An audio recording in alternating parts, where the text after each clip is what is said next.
Hello, welcome to this impromptu live stream. I wanted to hop on and go over some news, talk about the housing market, and pretty much just spend time with whoever shows up.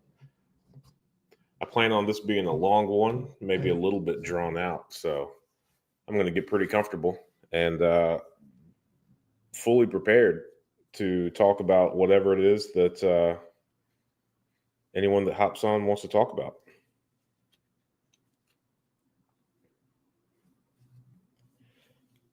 It's been a really long time since I have done any live streams at this kind of hour. So usually all the live streams are on Friday morning at 8 a.m., which is extremely inconvenient to all the West Coast people's time.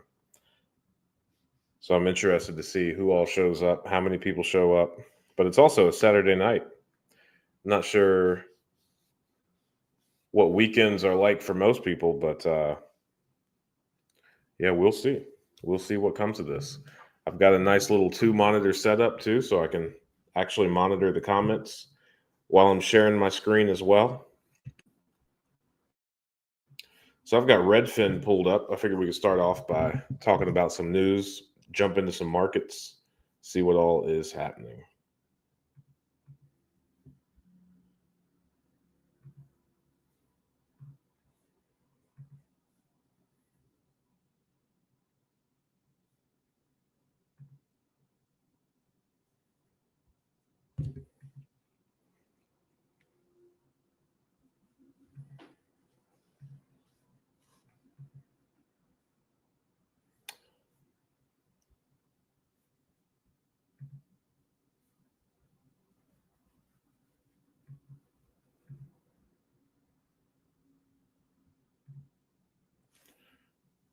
All right, man, this sunset's going to be brutal. So let's see what Redfin is talking about.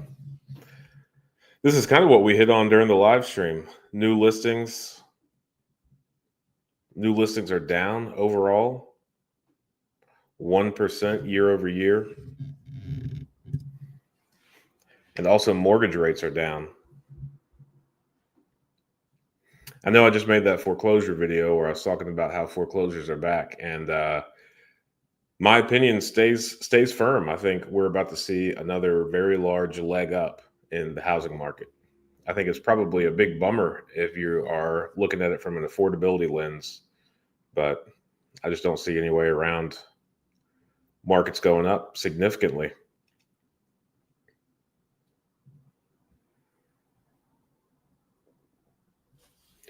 Mortgage rates, lowest level since April.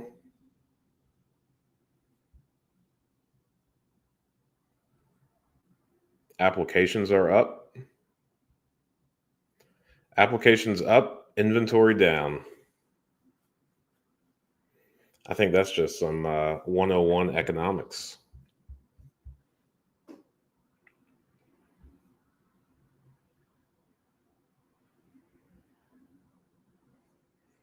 The median sales price is at an all-time high, $400,000 for a house. I'm in Dayton, Ohio, and that is pretty ridiculous to think about on my end. But I tell you what, on the live stream on Friday, I looked at the Salt Lake City, Utah area, and those houses, I don't think we got into an actual home until we were in the mid $300,000 range. Before then, it was apartments for sale and also single wide and double wide trailers. I think trailers were all the way up until like the $250,000 range.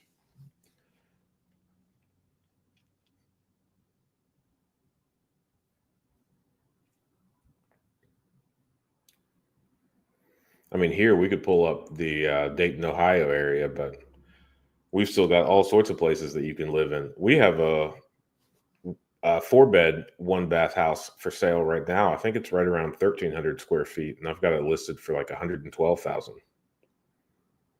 It's a brick house.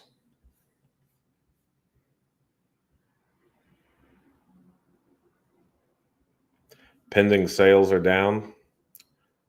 which is the biggest decline in nearly 4 months. But that also kind of makes sense if new listings are also down 1%.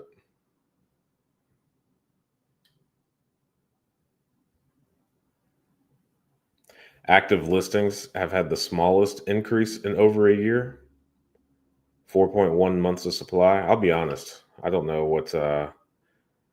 I don't fully understand the whole months of supply concept. I mean, I understand what the words are. I just don't know why. I don't know why you would look at the active listings in that manner.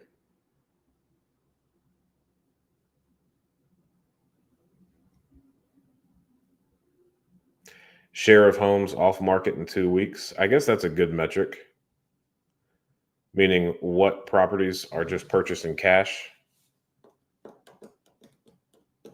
36.3% of the sales are presumably cash purchases. Even the greatest lenders that I've ever worked with couldn't pull off a loan that fast. 37 days on market, which is 5 days longer.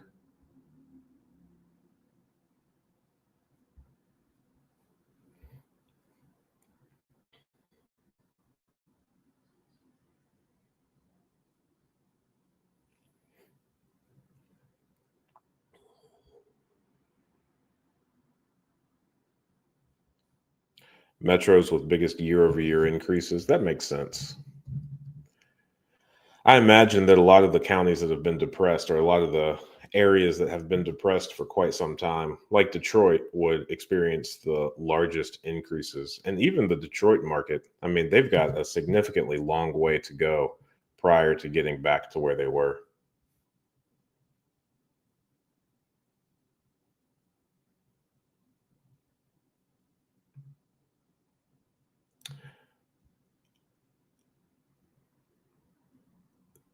Do you not buy and hold at all? Maybe that just wasn't right for this location. How can you tell what the exit should be? I buy and hold everything. We sell very few properties. So we have a little under 600 rental properties. We're not that good at flipping properties. We we buy some stuff, fix it up and sell it, but by and large the bulk of our purchases are buy and holds. So, I'm not sure. I would love to talk to you and answer your question, but I'm not so sure I'm fully understanding what you mean.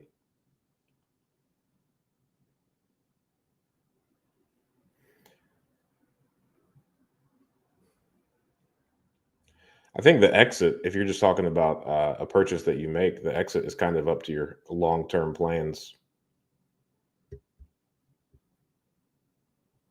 When we first started buying properties, it was specifically to pay for all of our kids' college whenever the time came.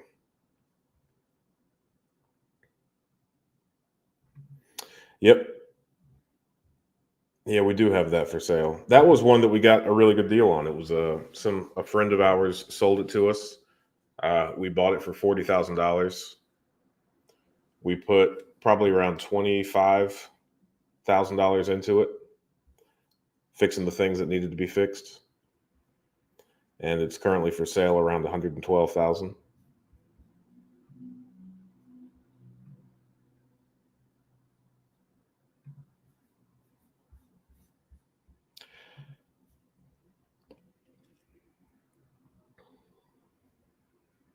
Metros with the biggest decreases. Yeah, I mean it makes sense. The places that have been depressed for, you know, Detroit, historically known for their automotive deal, it's been depressed. It's been hard going for them for a long time. Makes sense that they're bouncing back. Same with Cleveland.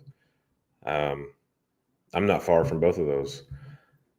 While these areas are, you know, known for being overpriced. I'm interested though with San Diego. I've got a friend who's attempting to buy a house in San Diego at the moment, and he just got outbid by like $250,000 on a house that he was trying to purchase. So I'm really curious. Like I said, I think we're in for another leg up. All of the people that are calling for huge crashes or corrections in housing markets, I could probably see that in some of these areas over here, but uh, saying that that's going to happen on a national scale. I just don't fully understand what is going to give. If you look at how much it costs to build a house, we are building one at the moment, and we're gonna. I mean, I think when it's all said and done, we're probably going to have $120,000 into it. I'm not sure what we're going to sell it for at the moment because those values in that neighborhood that we're building it keep going up. But let's say, worst case scenario, we sell it for 160,000. Depending on if you like, we didn't use a general contractor or anything, so how you want to value our time and efforts and manpower that we've put into it. It's not like there's a huge margin there. So if the labor is rather fixed, the materials are rather fixed. I don't know. I don't see labor going down. In fact, I see labor going up since there's a shortage of the labor in the in construction as a whole. So the people to do that work are becoming more scarce. Materials have no reason to become cheaper.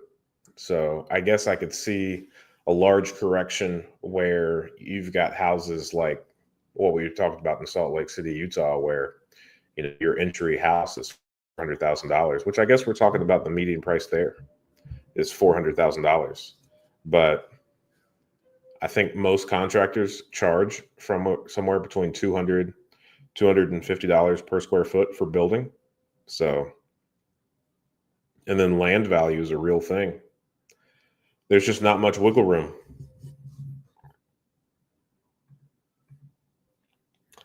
You and your wife are looking for cash flow currently. Recently had a chance to buy your great uncle's house after he passed, but the comps were all over the place, so I couldn't decide. What did you end up doing?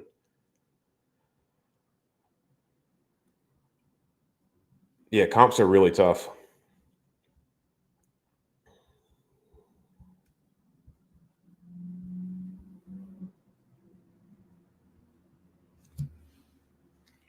Especially in situations like that.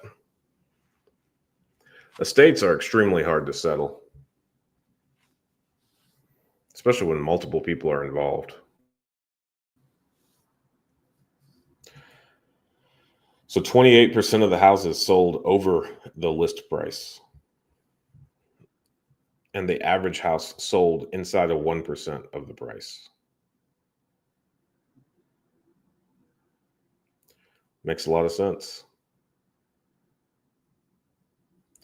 Pending sales are up 2.4% in Columbus. Yeah, the Midwest is probably the way to go.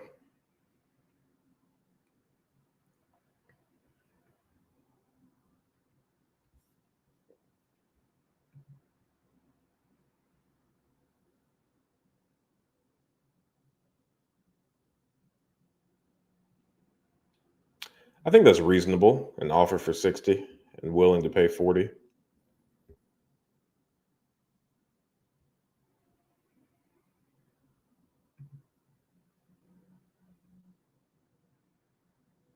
Yeah. It sounds like a reasonable thing to do. I imagine you'd probably do the same if you're in his shoes. It might work out for you at 40 though, especially if they're going to uh, now introduce a realtor into that equation. It's probably going to get a little hairy pretty quick.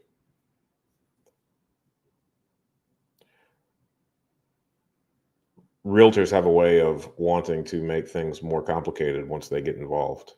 I am one of those now too, so I'm not speaking down on anyone in particular. I think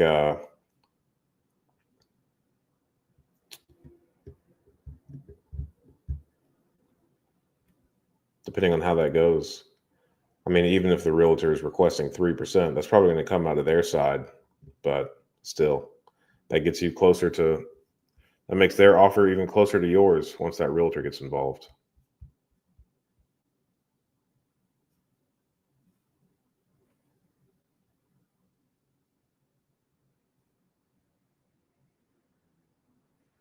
So this one is saying I've scrolled too much. I've confused myself. Active listings of homes for sale up 14% year over year. I thought up here it said it was down. No, yeah, up 14%. but it's the smallest increase in over a year.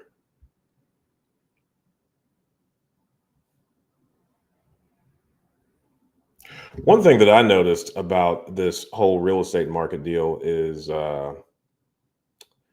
you had a lot of people come out the woodwork whenever prices increased dramatically back in 2020. You had a lot of people that have been holding on to properties for quite some time that hadn't did anything to them, that saw the new prices and decided to throw their hat in the ring. So you had a lot of kind of stale inventory of things that were just priced too high and weren't worth it whatsoever. And then once something that was of quality hit the market, it would sell very quickly. But then the things that were not of quality lingered for quite some time. I imagine that's what's happening. The cash flow and ARV proposition only worked for me at that number with about $20,000 work needed. That was just my rookie estimate. You're probably not far off. $20,000, you should probably be able to squeak out a new kitchen and bathroom, some flooring throughout, paint, probably some mechanical work as well, either HVAC or any of the other ones, and some exterior work. Seems pretty standard. $20,000 is a pretty solid number to work with for renovation costs. What market is this in?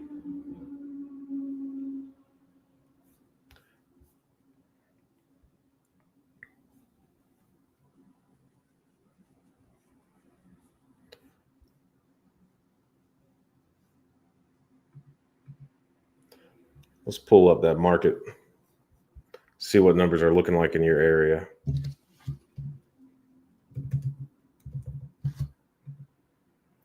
I'm gonna guess Birmingham. The hamster part's throwing me off.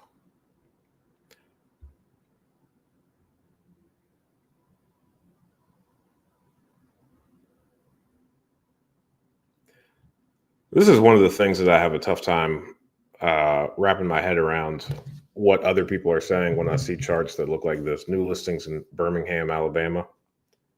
I mean, these lines are right in the middle of the other lines. So if it's been happening for the past, if this is status quo for the past 4 or 5 years, I don't know. Don't know how you act like something horrible is about to happen. Now, on this line, I could see how you would argue that it should probably come down to the rest of these, but it probably won't because that's the sales price. I think any of the narratives that are driven off of housing prices going down dramatically in the near future is kind of predicated that the entire economy is in a bad spot and everything is going to fall. I think isolating it and calling it a housing bubble isn't really realistic because you can't, separate any part of housing and say that that is inflated. It's not like you can go out and build a new house for, you know, 40% of what it costs new and then sell it for a significant amount of money and double or triple your money. I think I've heard some people talk about the everything bubble, but again, that has nothing to do with housing or affordability.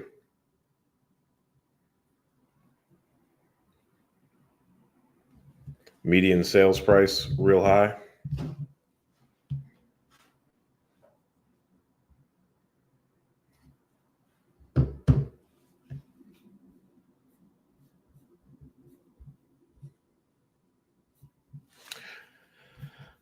I wonder if they have anything about rental rates.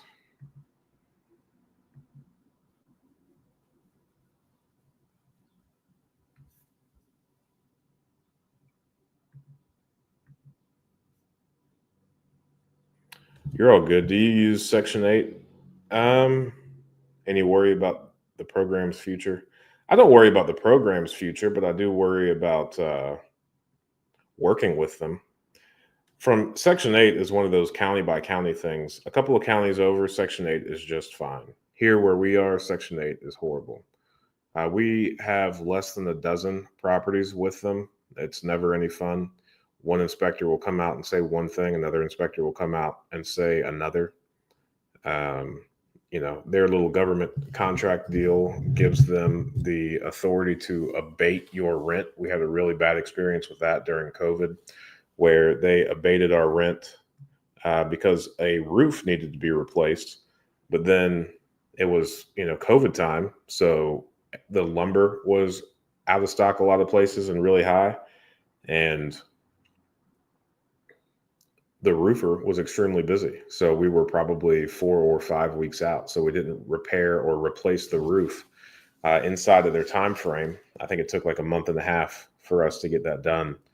And since we didn't meet their kind of arbitrary and rigid uh, timeline, they abated the rent and ultimately told us that they did not owe us for the rent that they did not pay us for, because the roof that they wanted replaced wasn't replaced in time. So generally, I'm apprehensive about doing business with entities that can decide that they do not owe us money for services rendered or products provided, however you want to dice that up. So if they were easier to work with, we would definitely increase our exposure to them, but they are not. No, no, they did not. That person stayed there that entire time. So they lived in the house for free, approved for by Section 8.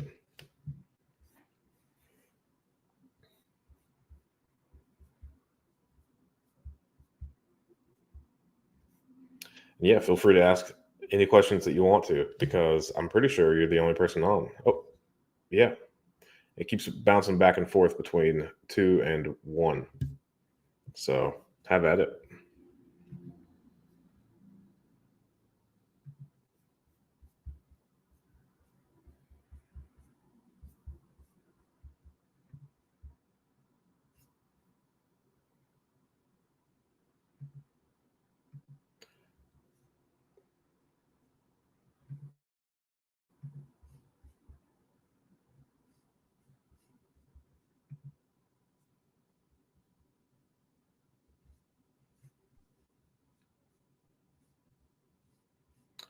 I'm pretty sure I was looking to see if Redfin had any information about rent averages for areas like this, but I want to say I have heard that some attorney has been suing these data conglomerate folks that are advertising rental rates, saying it's market fixing, kind of the same thought process behind the national realtor lawsuit that just took place.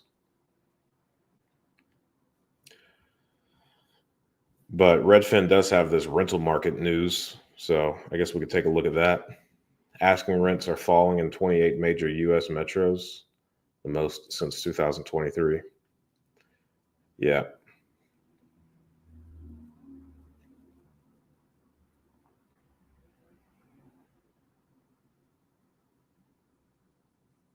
But I mean, let's take a look at that. Let's go back to that data center and let's see what places this is referencing. Chicago, Cincinnati, rents hit a record high in 4 metro areas.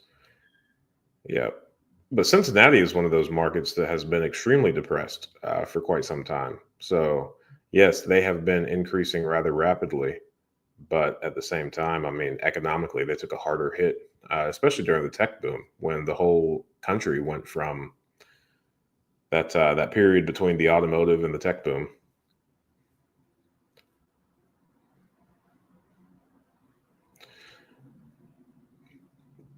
So the median rent is $1,633. I know we're a little bit low in this area. So we're in Dayton, and our average rent is probably about $950, which is up When we first started, our average rent was probably around 800, maybe 800, maybe 750. So we've been steadily increasing our rents. But if the median is 1600, I mean, we're still a very reasonable area. So rents fell fastest in Austin, which makes sense because Austin had all those people moving to it.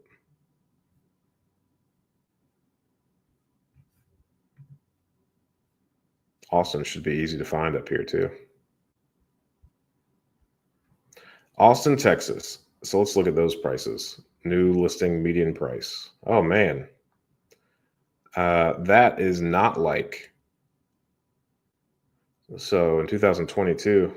Man, 2022 prices were significantly higher. The new median listing price was 537 this time in 2022, and now it's 483. The distance between this chart makes it look far more serious than it is, but looks like $50,000 is about what it fell. 55,000, and now they're saying that rental rates are falling there, which makes sense, and that's probably a point of desperation. I mean, if you had a 50% or $50,000 decrease on what people 3 years ago bought their house for, 22, I don't remember what mortgage rates were in 22. I'm pretty sure they were still were already climbing by then.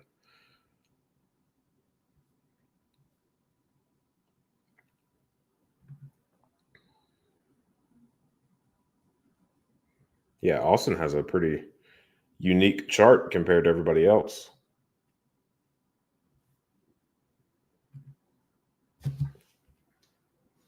Let's look at all these areas combined.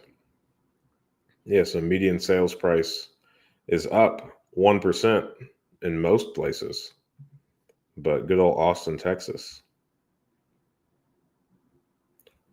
Poor little metro. It's down a lot. Those are two very different charts.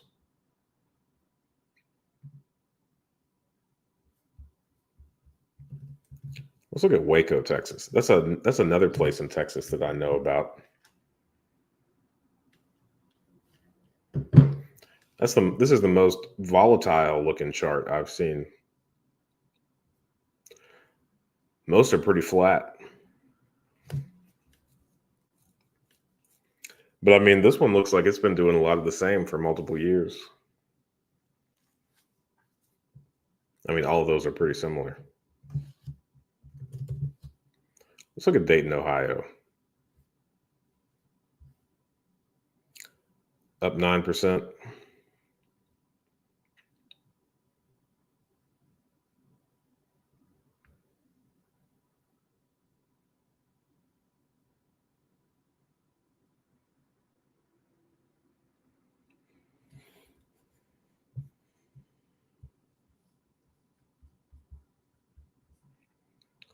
Yeah.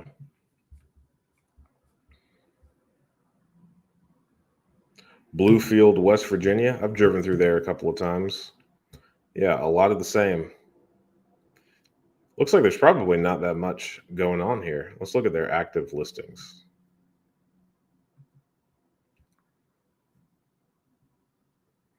Yeah, so we're looking at 287 active listings. That's really not that much.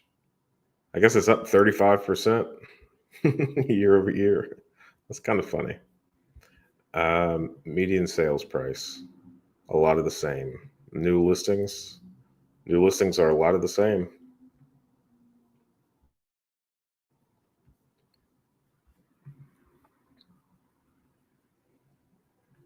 Man, days to close.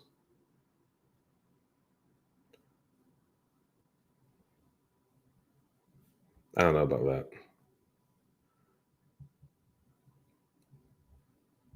24% fewer homes sold. You've only got 12 homes that have sold. I guess that is where we need to figure out, like, we need to look at when we see those really volatile charts. It's the homes sold. That gives us a real number. Because, I mean, if this is only clocking 12 and a half homes that have sold. No wonder the charts can look this way on this median sales price. No wonder it looks so choppy. Let's do that for Waco, Texas. Homes sold 62. So I guess the fewer the homes sell, the more it'll look like that.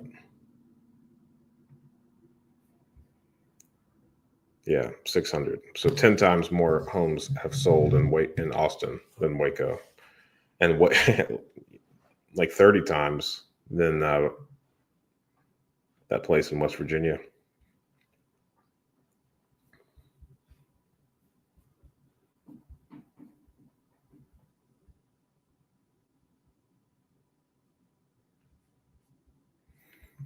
Let's go back and look at some news, see what kind of because I mean, I get that people want to make really sensational stuff to get clicks.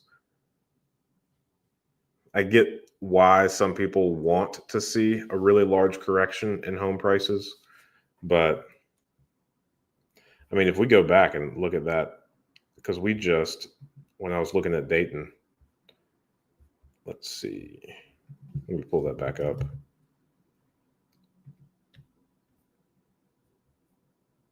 Median sales price. I mean, even if we look at 2022, it says we were up 13% year over year. 23 up 3%, 9%. So we're at 25% increase. And then you add on another 9%. So we were up 34% since 2022. I guess technically 21 since we're counting the 2022 year over year percentage increase. So 34%.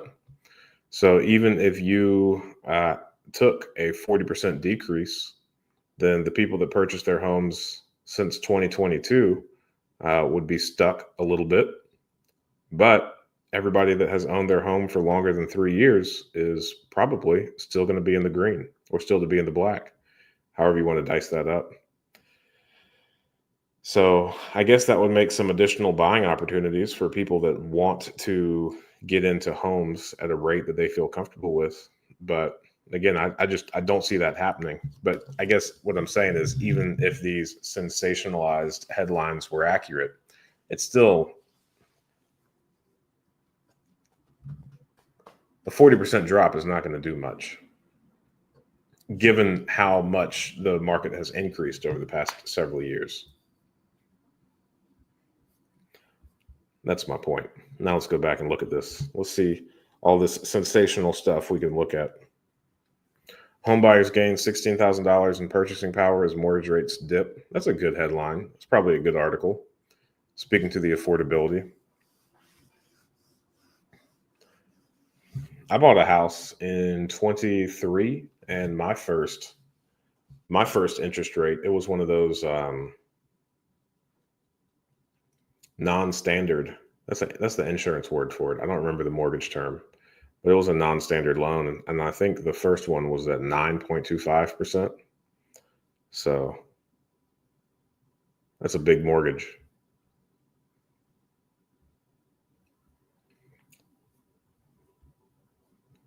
And selfishly, it's one of the reasons I'm looking at these interest rates, waiting for those things to drop, to refinance, put a little walk around money back in my pocket. New listings lose steam, pending sales fall as home prices hit another record high. This is a good article because we were just looking at the data from their center. And I guess depending on what markets you're looking at, let's see what she's looking at. New listings of U.S. homes for sale are up 2.5% from a year ago, the smallest increase in 5 months. On a local level, new listings are falling in 20 out of the 50 most populous U.S. metro areas, with the biggest declines in Tampa, San Antonio, and Orlando, Florida.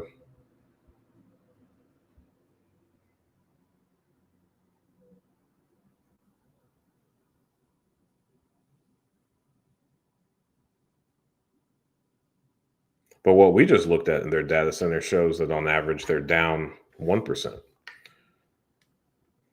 And I guess this was written 3 days before that period end of the stuff that we were looking at. Hundreds of thousands more home sellers than buyers nationwide.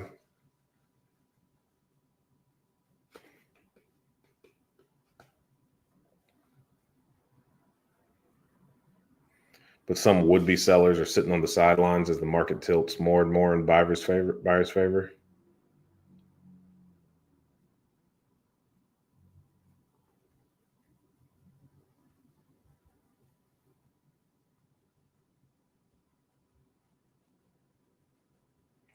I don't know about this.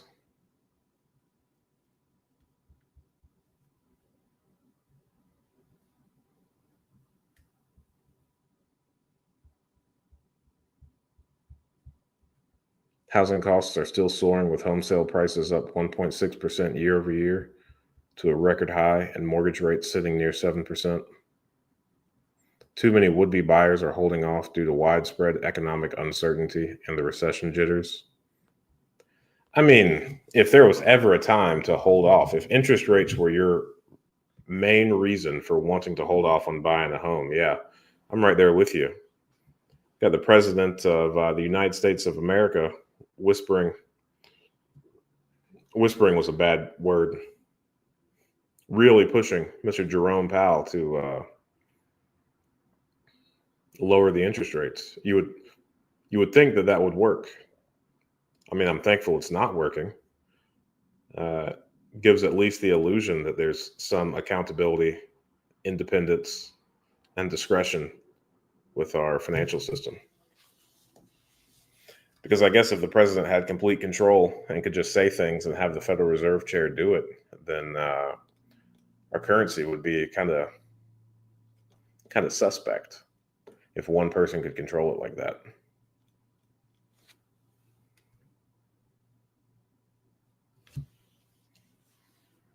Early stage home buying demand ticked up slightly.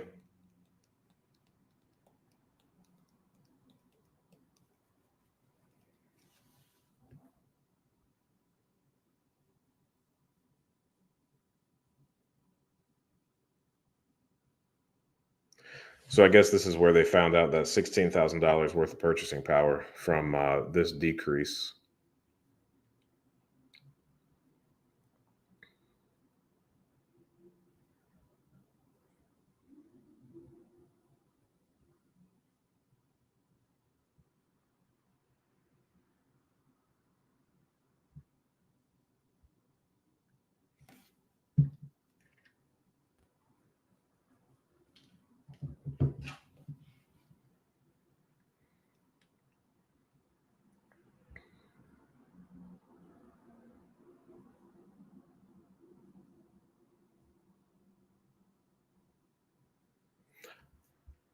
I think there's a lot of speculation going on here in this article. I mean, if new listings are down in all of these places, I guess Tampa, Florida, San Antonio, and Orlando, as soon as rates fall, more buyers come into the market, or whatever would be buyers that are sitting on the sidelines due to this economic uncertainty hit the market, then there's really not going to be, there's going to be a decreased supply for them to go buy. So I don't know. I'm pretty well convinced that we're going to be in for another 20, 30, maybe even 40% increase in home prices over the next couple of years. As soon as they turn that money printer on, as soon as these rates lower, I think a lot of people aren't going to move, but just refinance and get into better rates.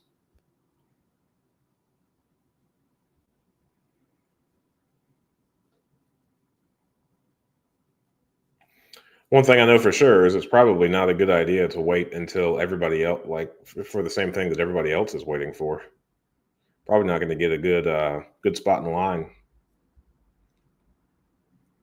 And like I said earlier, I just have no concept of how housing prices are going to fall unless something crazy happens with both the labor market and the whole supply chain stuff.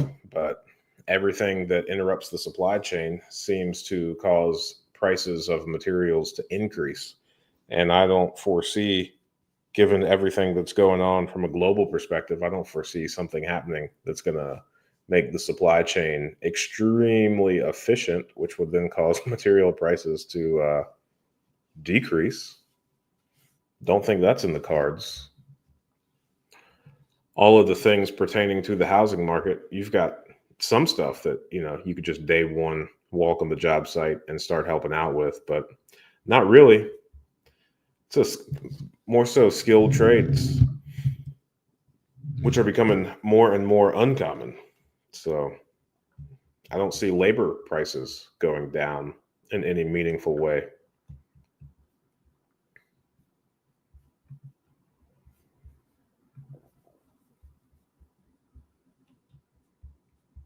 So I'm going to say that article didn't really say much that would warrant the headline of new listings lose steam. But they also discounted themselves like as soon as they started listing stats, like up 2%, which is not a large amount, and then immediately list places where it's down double digits. But hey, it got us to click on it, which is probably all I really wanted to do.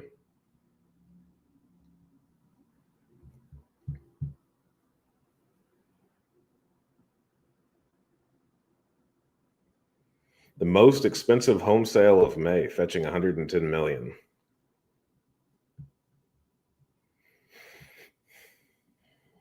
In Los Angeles, 57 million. Those are really expensive houses. US home prices edged down by 0.1% in May, only the fourth monthly drop in the past decade. That's pretty serious. I wonder if this is going to list all of the increases by decade, month over month, national. We're going to get any decade numbers? No.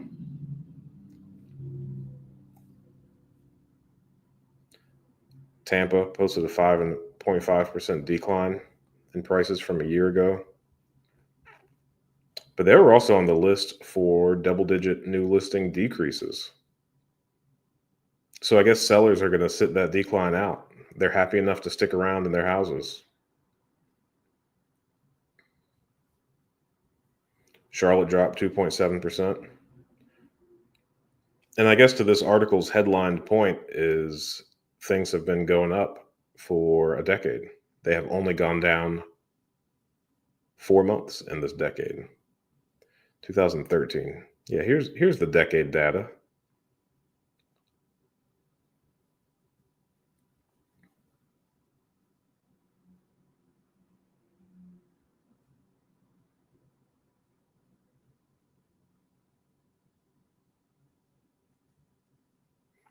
So I guess we could agree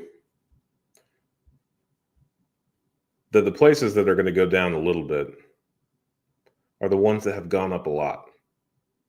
But as they go down in a little bit, like if Charlotte was the biggest decline at 2.7%, I mean, that's not much when you consider the fact that prices have all but doubled over the past decade. I mean, if you invested in a stock and it doubled and then it went down 2%, I don't think you would click on a headline that made you think everything was about to crash.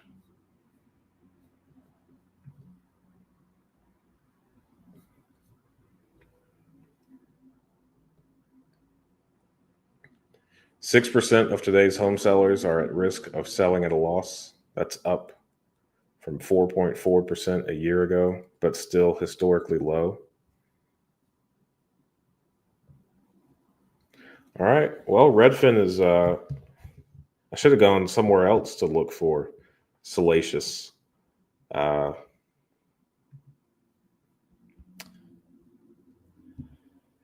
headlines. These are all really reasonable. But I guess they're the ones that are putting the data together that we're looking at. And I guess they're seeing the same things that we are. Which I guess is why they came up with that headline for us to click on it, just to say that it's not right everywhere, right into the first paragraph. Varies significantly in different parts of the country. Yeah, Redfin is good.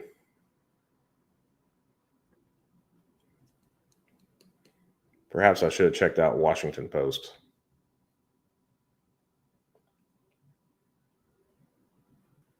CNBC.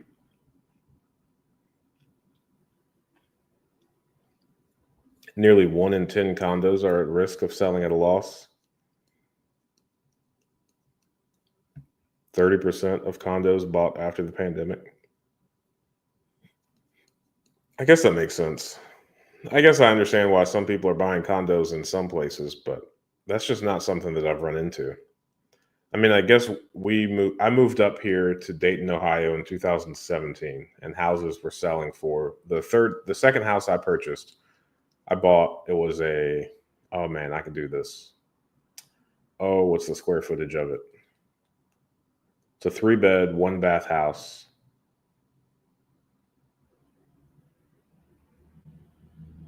It's got to be in the 7 to 800 square foot range. Recently remodeled, new mechanicals. Bought it for $28,000.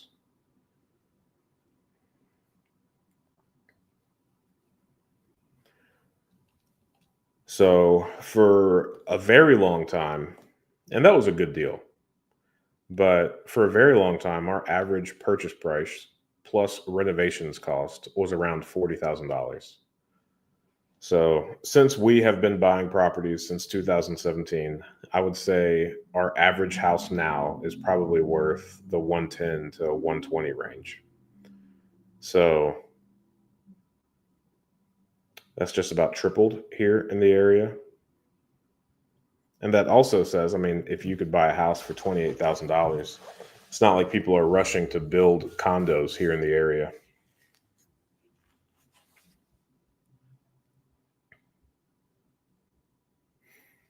I can't even picture any condos here in the area.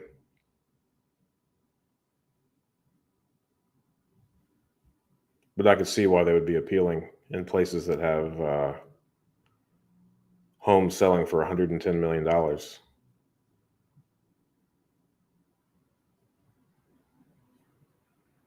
16.4% of sellers who bought their homes after the pandemic are at risk of selling at a loss in today's market.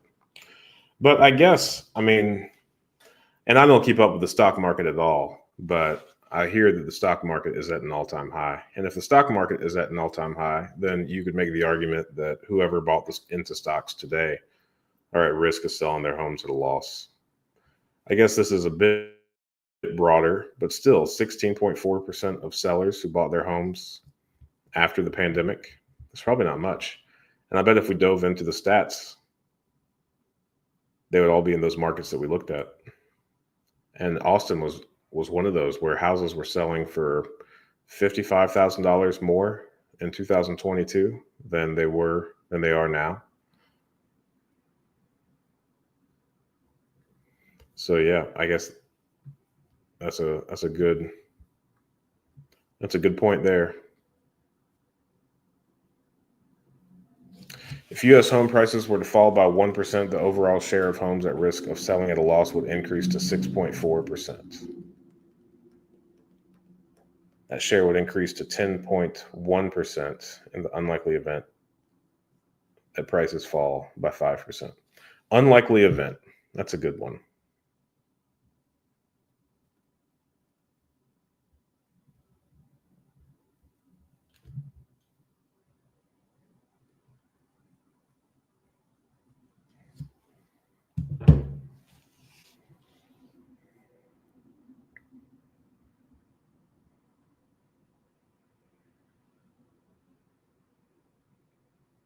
Providence, Rhode Island, for instance, nobody is at risk for selling their homes at a loss.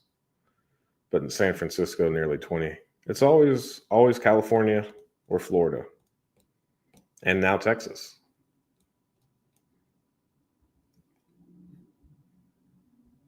But I feel like anybody that moves to those areas are not moving there to get a great deal on a home. They're moving there to participate in a larger story, some big business. or some movement.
I'm waiting out the sun.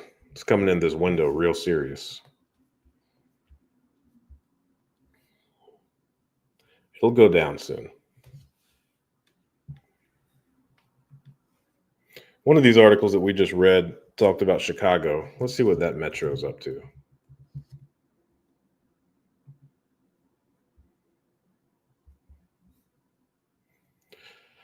New listings up a little over 0.5%. Pending sales. I mean, this is really tight. It's been about the same for a while in Chicago. Homes sold. So you had a crazy year in 22.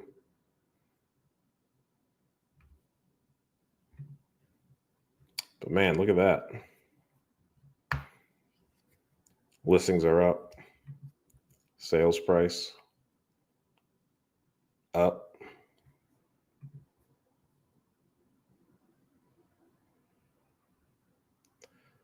So pending sales are up less than 1%, but the actual sale price is up 3%. I mean, it looks like Chicago's going pretty strong. I mean, that looks like a reasonable market. And I think this is your typical kind of Midwest pattern that you see is sales really increase from like February to now and then slowly start to decrease as the cold weather gets near and the school season starts.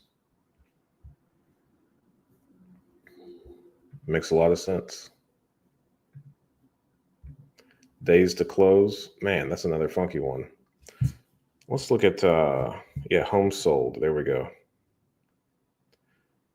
That's a lot of homes. 1,774. I think that's more homes than Austin, Texas, right? I would not have guessed that. But I think like 80% of the people that live in Illinois live in Chicago or something crazy. So I guess that makes sense. Yeah, 632 homes in Austin. 1,700 in Chicago. Yeah, real serious.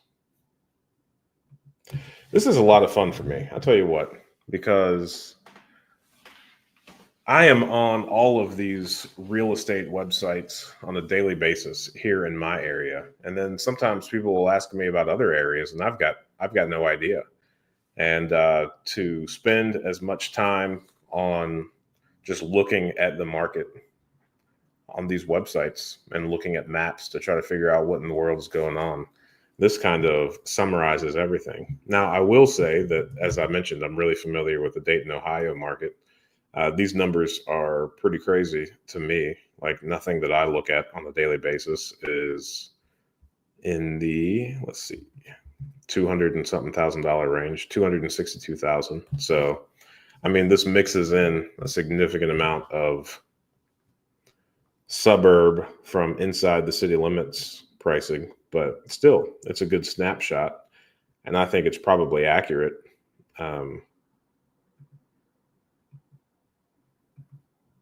Pretty well everywhere. Let's look at the whole county. So many Montgomery counties.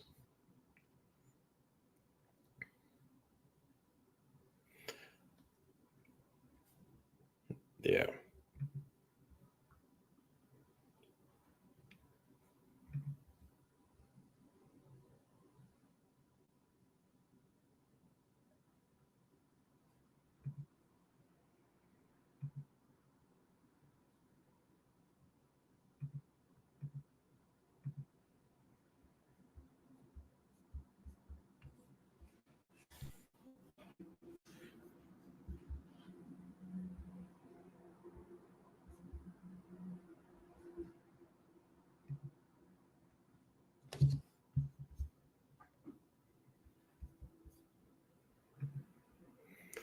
Looking at Boone, North Carolina. Good old college town. New listings are down 8%. And median sales price, pretty consistent, but up 18% year over year. I say consistent because all these lines are pretty much right here together. But I guess if that is indicative of an 18% increase, but I guess that's an 18% increase over 2024, which was a decrease of 10% from 2023, which was up 22% from 2022. But let's see here. 2022 was 493,000. Gracious. And now is 610,000. It's a big increase. Let's see how many homes are sold. Homes sold 20. Very small market. If you got an area that you want us to look at, feel free to put it in the chat.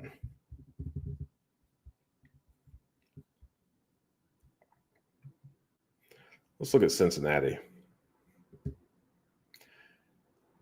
Ever since I've been here in Dayton, I've been looking at Cincinnati as a couple of years ahead of Dayton. I remember when we bought a 4-unit for, I believe, $75,000. And in Cincinnati at the time that we did that, they were selling for $200,000. And I remember sitting with a friend saying, no 4-unit is ever going to sell in Dayton for $200,000. And a couple short years later, they sure are. I think a couple have sold for pushing the 300,000s, if not in the 300,000s, even inside the city limits. So all that to say, I really appreciate looking at Cincinnati and saying, yep, that's where we're headed.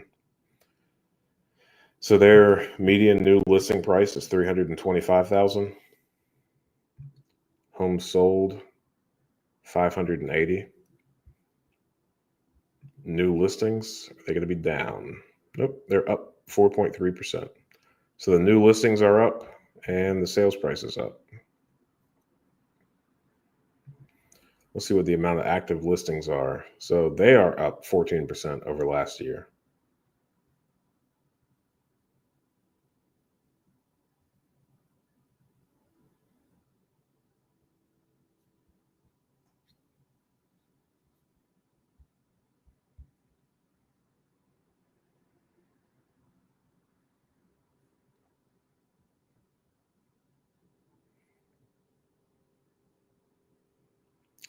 That's pretty significant. In 2023, there were 3,200 active listings, and now there are 6,300. 3,100 homes additionally for sale now. But 2023 looks like a crazy year for Cincinnati at a 50% decrease year over year in the number of homes for sale.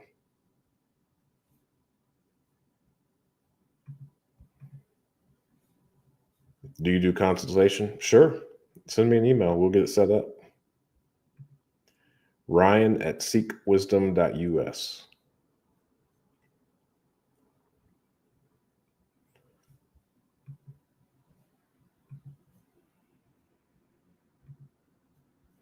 That'll be a good time.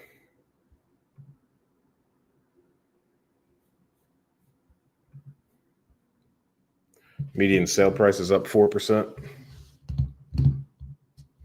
Wait a second. Median sale price at $309,000, but the new listing price is $325,000. Okay, that's not as far off.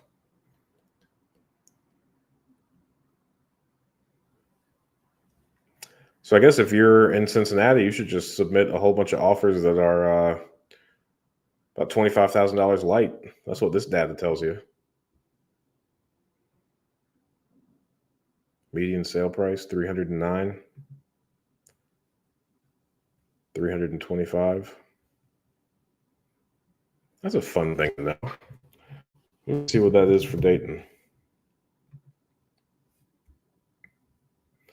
Listing median 262. Oh man, that's tight. Median sale price 258. I guess people are still shooting for the moon down there in Cincinnati. You really can't ask for much. Let's see what that is in Austin. Looking at Redfin, giving us a sneak peek into how low we should offer. New listing price $483, sale price $455. Ooh. Let's go ahead and take 30 grand off the top, I guess, if you're in Austin, Texas.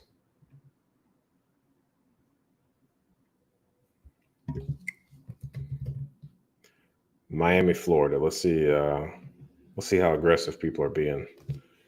Median listing price $584. These are serious prices. Wait a second, they're getting what they're asking for down in Miami. I guess they don't have time to play silly little games. Sale price $585, listing price yeah, people making offers just rounding up. $585 even. People listen at $584. So on average, Miami sells for $300 more than what the properties are listed for. So if you're trying to make offers in Miami, Florida, go ahead and round up. I know we just did San Diego. Let's look at what this is for them. $946 listing price, sale price $914.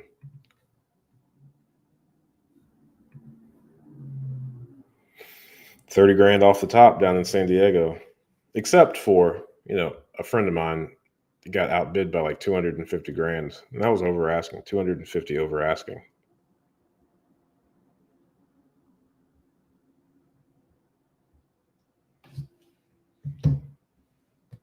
I'm usually never in the office this late. I'll tell you what. I've never watched the sun set from this window. Watched the sun rise over on that side of the building. Looks real nice, but man, it's real serious over here. Sweet relief. Let's see how long it lasts. I've got some blinds on this window, none right here. Ashland, Ohio. So this is one of those charts that we have learned together. That means that there's probably a low number of homes sold in this area. So 11 homes is what it's getting all this data from. So that's why this chart looks this way, so choppy. So barely matters what this stuff says. But I guess let's do that. Listing versus sale. 260 listing. Sale is at 216. So you take 50 grand off the top if you're in Ashland. Go ahead, come in low.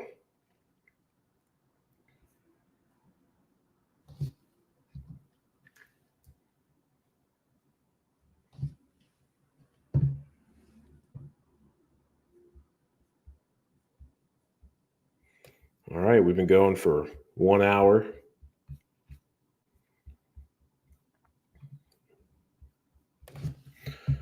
Told my wife before I came back to the office that I might mess around and do like a 6-hour live stream.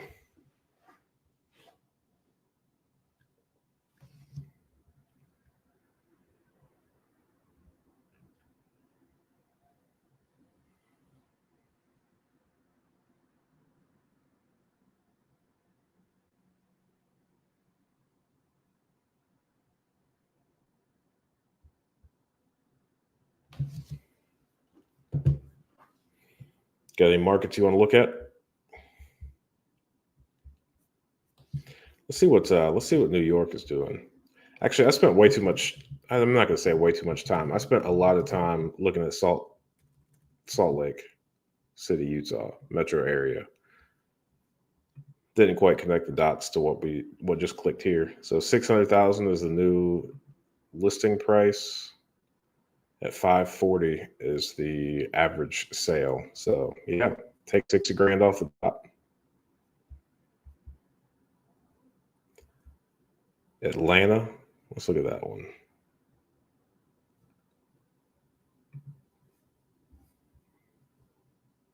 406,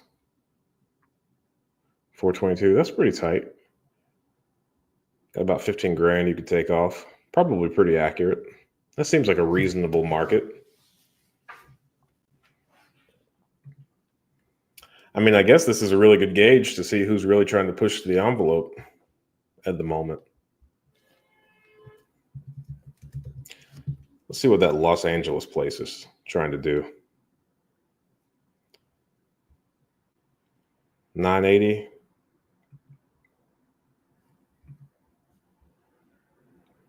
$950. Got about 30 grand you could ask for.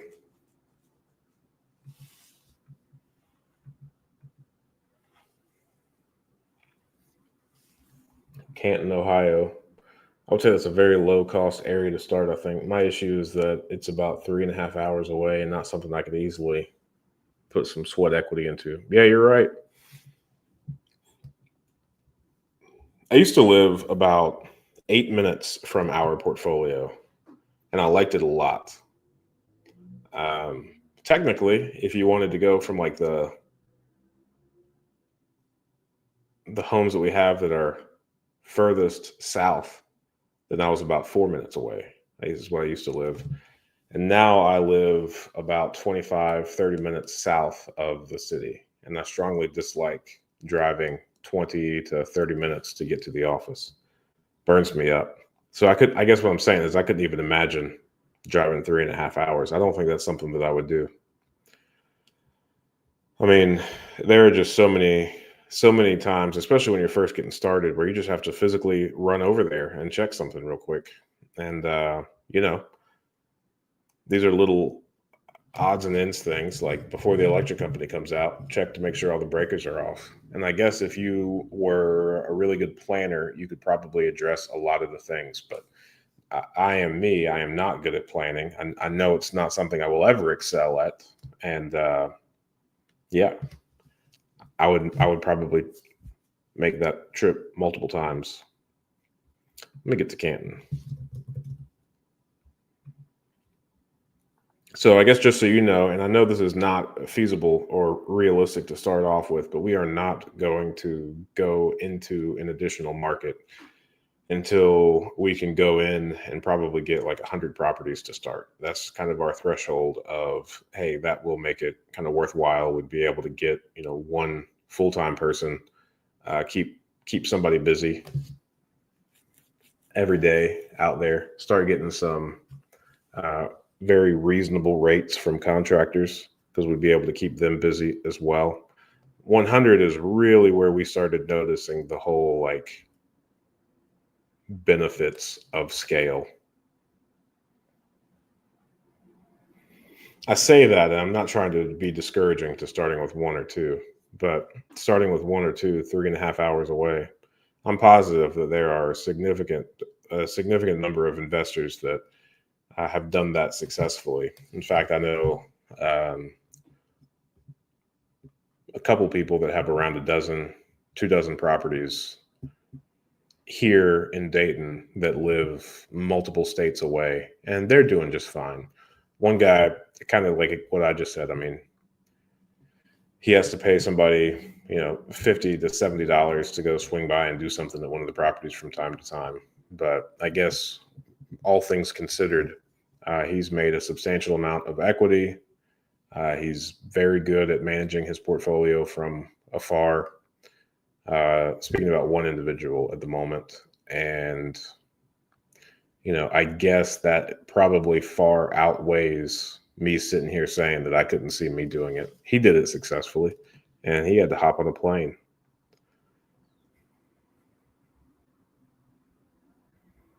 So it can be done. And I know that people have written books about out-of-state landlord investing. All right, median sale price in Canton, 242, 253. It's pretty good. 11 grand difference. So we can go in and ask for. Seems like a very reasonable market. I do know though that Canton, I mean, you've got some really good deals in there. You said Lebanon. Hey, look at that. Yeah, Lebanon is one of those. That's pretty close to where we are. That is an expensive market. I don't know any investor that's in that area. I know of a lot of people investing in Middletown and Franklin, but Lebanon, not so much. You don't. I think Lebanon is a pretty small place that holds their values well. Yeah, definitely people love that downtown. The little golden lamb. Need a good team you can trust and some efficient systems, I suppose. Yeah, that's the trick. That'll do it. Looking for that other place you said. Yeah, it's not even big enough to register. Akron, 245. But I mean, there are also. I mean, let's just pull up Redfin's actual, because I mean, we do a decent amount of insurance in Akron and Canton, and we get to see their sales prices on what the investors are buying, and they're nowhere close to that. But I guess that's exactly what I said about looking at the data for Dayton, is we're not buying anything for those areas. Yeah, you can't see this screen. Let me see how to switch that.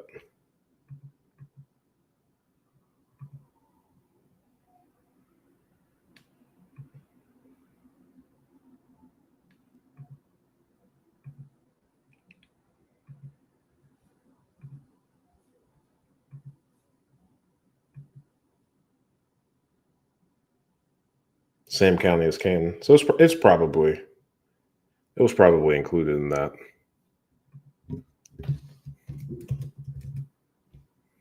Let's look at good old Akron.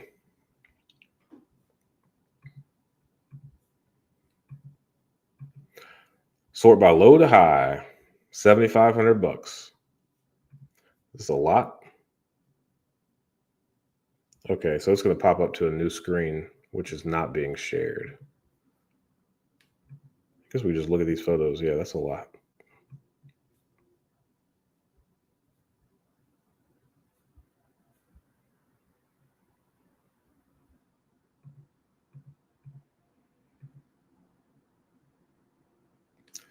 I've bought a lot of houses that look like this. Got that plaster ceiling falling in the kitchen.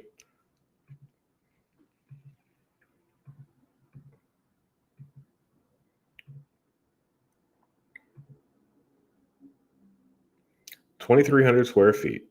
It looks like a good one.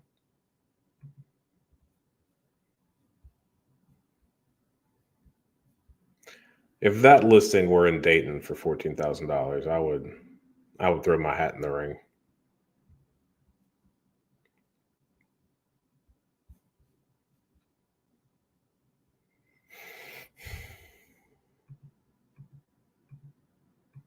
Man, no photos? That's not nice.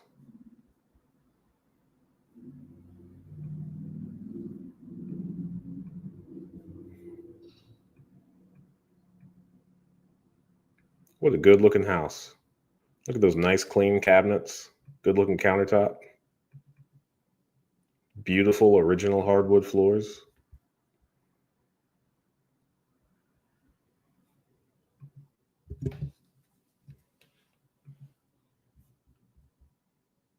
Oh no.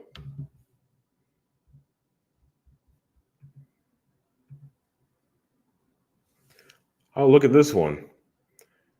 But the description says new cabinets. The work already started. Construction materials convey.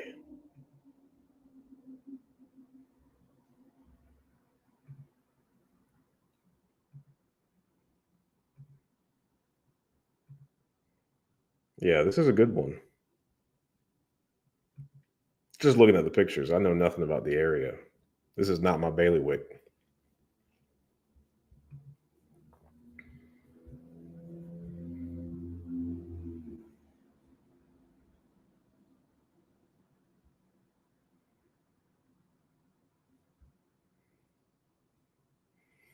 I have no idea what Akron has going on for it from an economic perspective.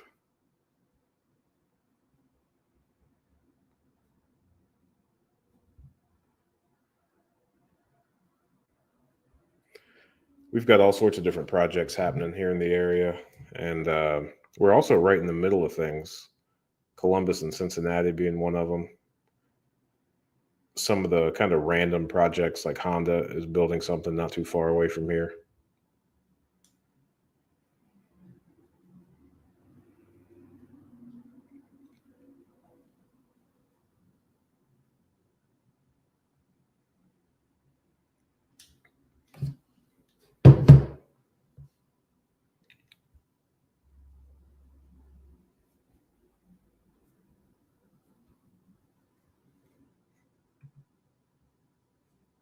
Currently rented for $950, for sale for $70. I mean, this is really similar to Dayton. All of this stuff.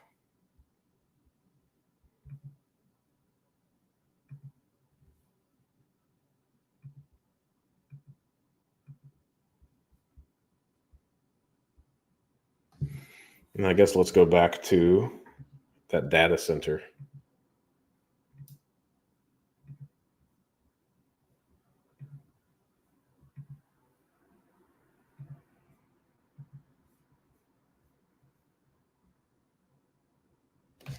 So the whole Akron Metro, 251, which is up year over year, 8.5%. Not too shabby.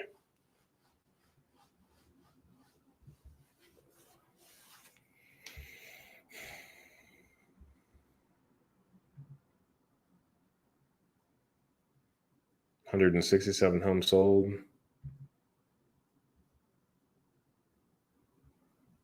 Your houses sell inside of a month. That's nice. So I guess something good is happening in Akron.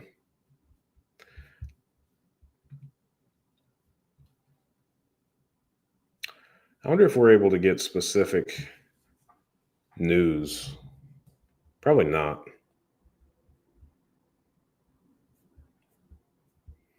Trying to look up news, just for real estate news specific to Akron. Probably have to go straight to the Akron Post or something like that for that. Price relief is in sight, May 29th of this year. Let's see what this thing has to say. Because we pretty much just came to the conclusion that that is not going to happen. We came to the conclusion. That's my opinion. And I haven't seen anything to change that yet.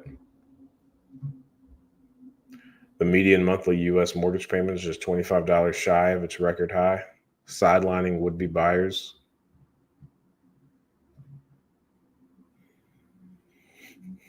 I don't know how they quantify that. There's no metric for that. Not so sure you could believe you could figure out who a sidelined would-be buyer is.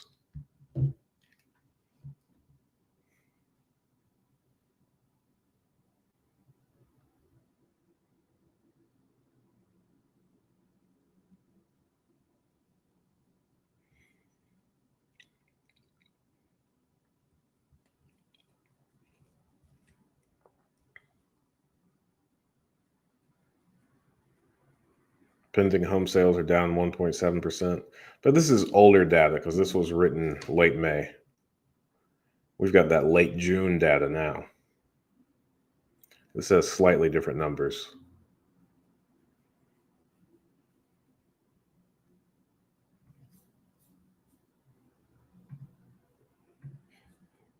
There's a story about canceling property tax about 3 weeks ago, just a Google search. Yeah, I interviewed that lady on this channel, Beth Blackmar. I've got a petition for that in my office. Signed us up as a signing station for that. Really hope that goes through.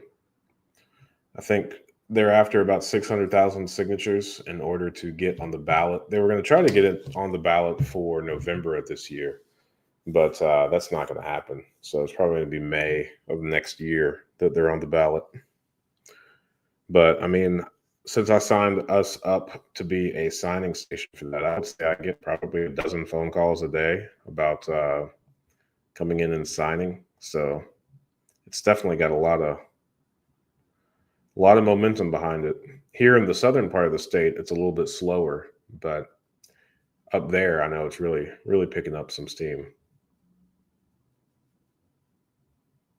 Sellers are realizing we're in a new market, which is making them flexible. I don't know. We looked at the median home sold versus new listing. In some markets, I guess they're flexible, but in a lot of markets, I mean, they're within $10,000. Give concessions to buyers and even negotiate commissions. Buyers are more likely to be able to negotiate if a home has been on the market for more than a few weeks or if it's fallen out of contract. Yeah, I mean, that makes sense.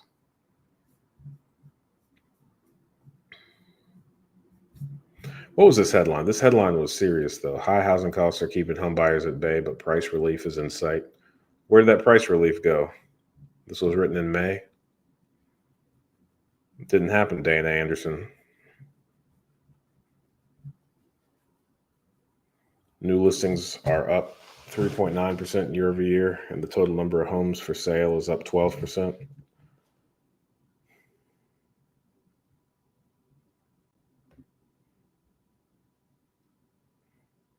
All right. Well, I mean, I guess this article is really just saying, is there more of it past these tables? I haven't. No, that's it. So I guess the price relief that they're talking about from that headline is just that you might be able to get some concessions now. I guess that seems reasonable.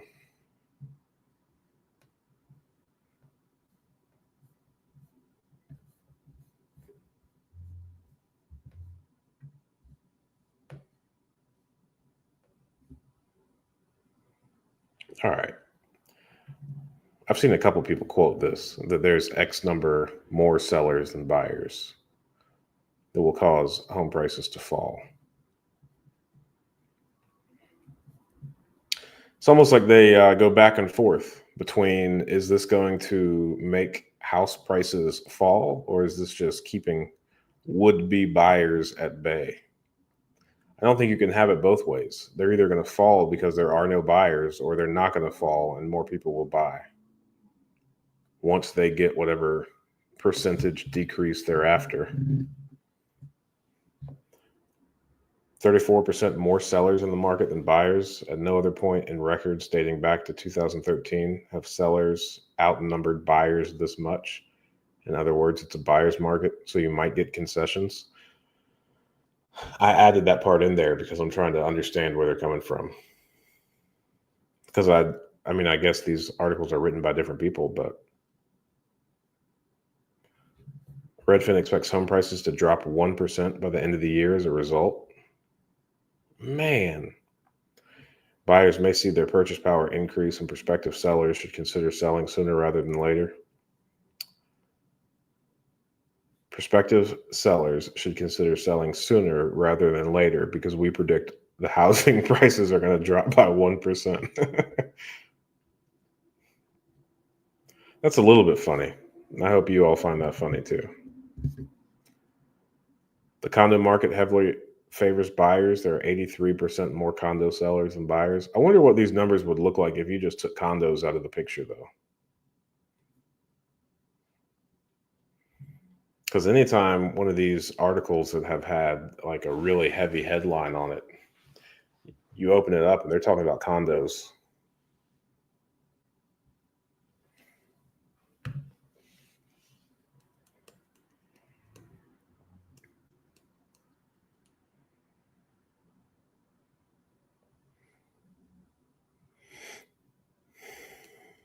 $1.9 million home sellers and an estimated 1.5 million home buyers.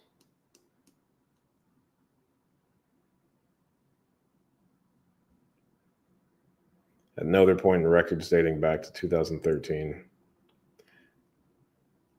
I don't know. Curious as to where these numbers come from. Who's out here estimating how many home buyers there are?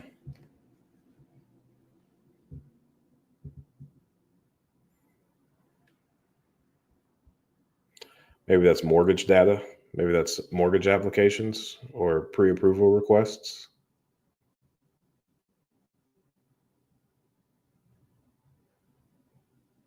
A year ago, sellers outnumbered buyers by just 6.5%, and 2 years ago, buyers outnumbered sellers.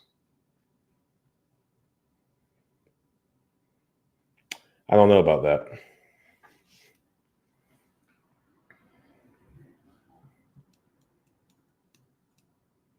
There haven't been this many sellers since March 2020. But if you think back to those 2020 headlines, and all we did was talk about how low inventory was. Inventory was super low. Our data that we've been looking at only goes back to 2022, is what we've been looking at on that little data center.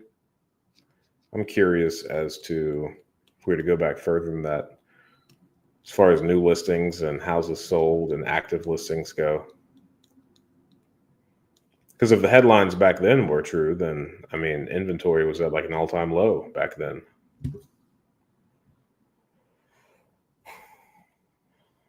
So to say that there haven't been this many home sellers since March of 2020, but back then, I mean, that was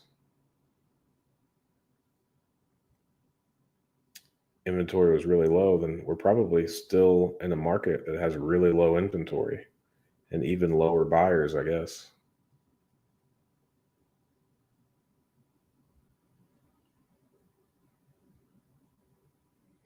I will say that it's been quite some time. I get those little, anytime I'm looking at properties on Zillow in any area, I'll start getting those Zillow emails like daily or weekly that say Zillow's forecasted and like appreciation or like whether the prices are going to go up or down. And I have seen those forecasts start to be negative in some of the more expensive areas. I've been looking at Gatlinburg, Tennessee a lot, and one point something percent decrease is forecasted over the next 12 months there. You can kind of already see it. Seeing a lot of $50,000, $75,000, $100,000 price cuts out there. It's expensive to buy a home. It's a good subtitle. High home prices and mortgage rates are scaring buyers off. And I guess you know that because the inventory is not moving. But I don't think that's true based on the data that we've been looking at least.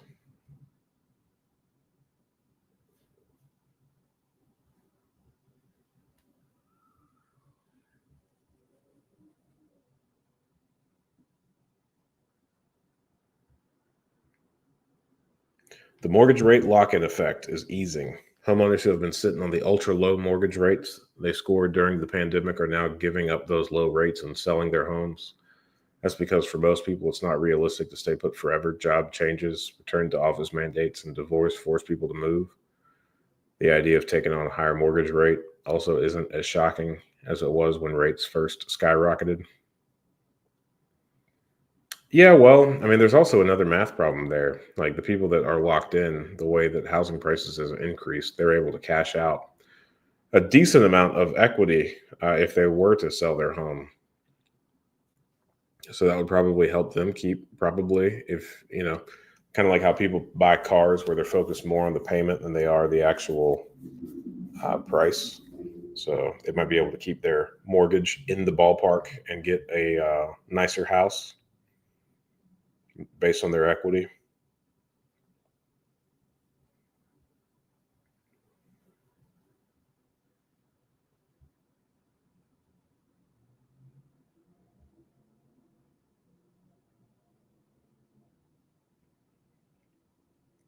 Home prices in your area may fall. Seems like Redfin is trying to get more people to sell their houses. They want these numbers to increase, huh? I guess they're launching that whole like sell with Redfin. I saw one of the first signs that just didn't have a realtor's name or anything. It just had a big Redfin logo in the yard. It was a nice looking sign.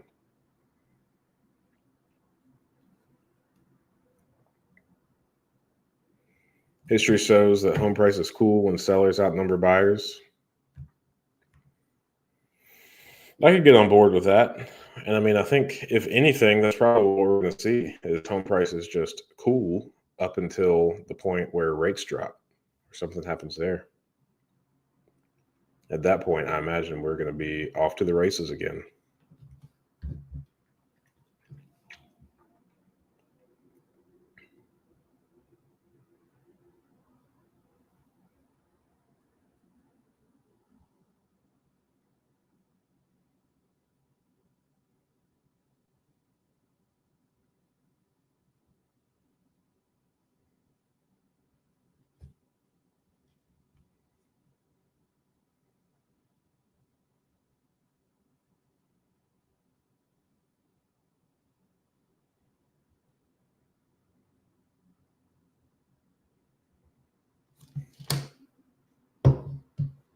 St. Louis is the most balanced market. Is St. Louis Midwest?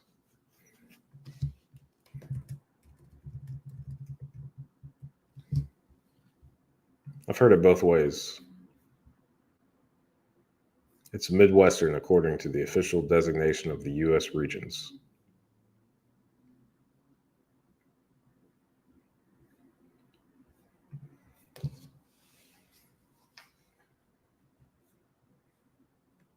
That's a very specific number of buyers for that market.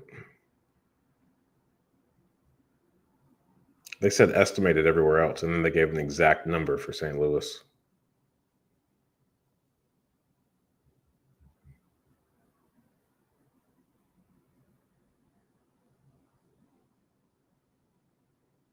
Well, one thing I definitely learned tonight is Chicago is a very, very happening market. They've got significantly more homes sold than any other place we've looked at. But like I said, I'm pretty sure 80% of the people that live in Illinois live in Chicago or a suburb of Chicago, the metro of Chicago. So that might make sense.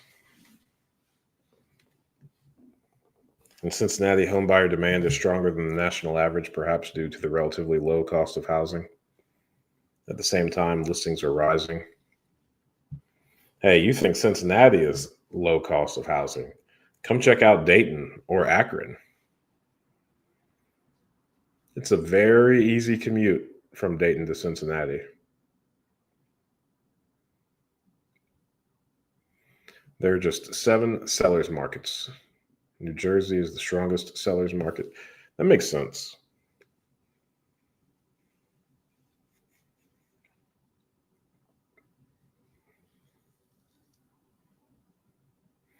New York and Pennsylvania. Oh, Cleveland. Look at that. We write a decent amount of insurance in Cleveland as well. That seems to be a really solid market. But again, kind of like those prices that we looked at earlier in Akron. I mean, the prices that we see people buying in Cleveland are really comparable to what we just looked at for sale in Akron.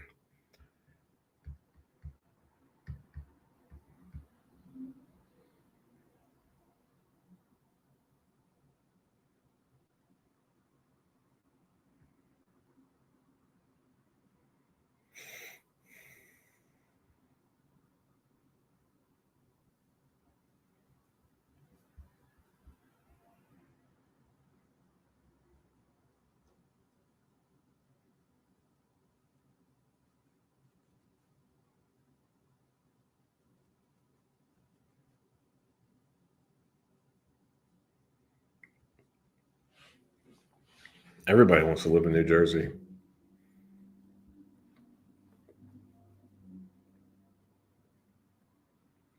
This condo market, here we go again. Nobody wants to live in a condo. I guess that makes sense. I've seen a couple people flip condos recently, or even just buy them to rent out. I guess that explains why that has happened. I know a lot of condos have rules on whether they can be rented out or not. Man, look at this condo chart. Man, everybody bought a condo in April of 20. Hey, I know what happened during that date. New conspiracy theory unlocked. Big condo was behind this whole thing.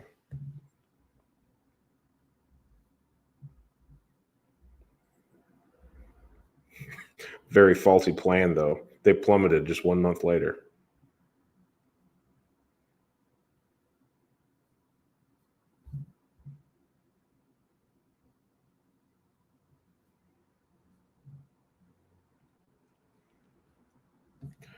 We clicked on this headline for a reason. I got lost in the weeds. 500,000 more sellers than buyers. See, I think I really like Redfin because they tell us that this is a very serious headline. Like if you just read this, you would think that something serious was about to happen. But then they present both the data. They show how absurd the condo market is, and then they list these particular markets. I guess these first markets were the ones that, yes, there are far more sellers than buyers. But I mean, look at these places. I guess a lot of people live here, but you know, this Midwest temperament that is Ryan Ingram. I'm not moving to any of these markets. And all of these, I mean, people have been flocking to those for quite some time. So it makes sense that they're inflated, and it makes sense that there's more sellers than buyers. If I think, yeah, but then they also present the flip side of that, and they show the areas that have significantly more buyers than sellers. So that's a really balanced approach once you get into the article and actually read it. I respect that. Got to get those clicks, got to get those views. But then it's really nothing to worry about unless you live in one of those. I guess what I'm saying is this whole housing thing is not a national problem. Pretty isolated. Like apparently Newark, New Jersey is one of the most stable, sought after places right now. And it is unlikely that they are going to experience any issue with their housing price for quite some time. Big Condo has no foresight. Yeah, you're right. They played their one. They played their one card. Didn't work out well.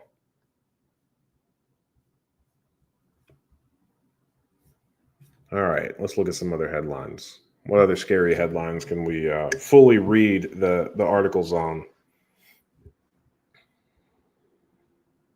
Man, condos again. I didn't know that was in people's cards. I don't remember anybody talking about. It's funny that that news prompted people to just go buy condos.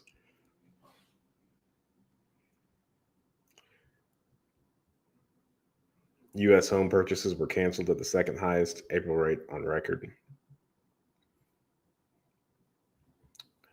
I saw a decent number of contracts canceled here in this area over the past couple of months, but they were also individual. It really had nothing to do with the property or the broader economic conditions. Each one of them had to do with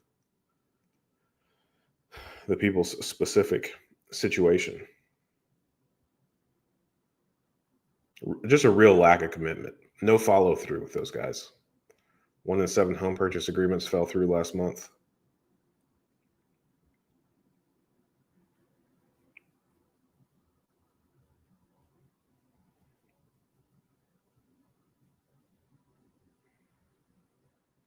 Yeah, I would say that's true. I would say usually if you put a good property on the market, then I mean you've got a handful of buyers.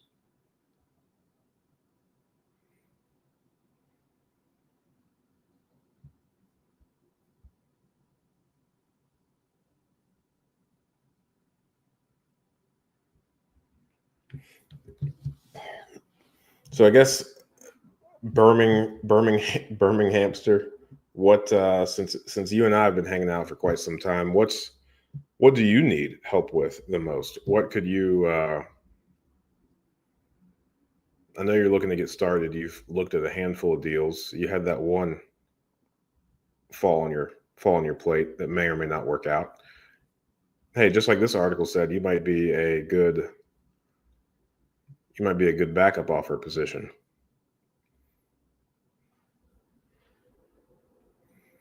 Because as I'm sitting here trying to figure out what to do with, I'm not going to say what to do with this channel. I mean, it's pretty clear what we're doing with this channel is making videos, but in a way to add additional value to the viewers. Hey, you and I are here. Let's talk about it.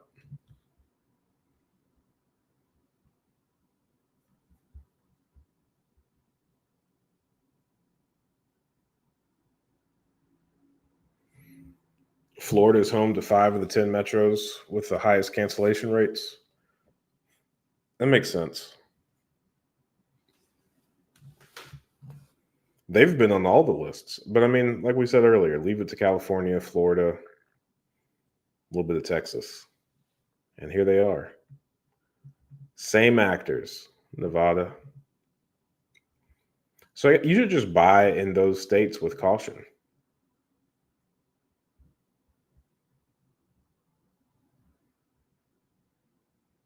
It's crazy though. I mean, these 3 states are the ones that are causing most of the headlines, yet they've got the whole nation acting like things are really awry. Like you've got local people here talking about in Ohio talking about how crazy things are, but really things aren't crazy here. I mean, we've seen that in the data. All of our lines are right there together. There's more of the same.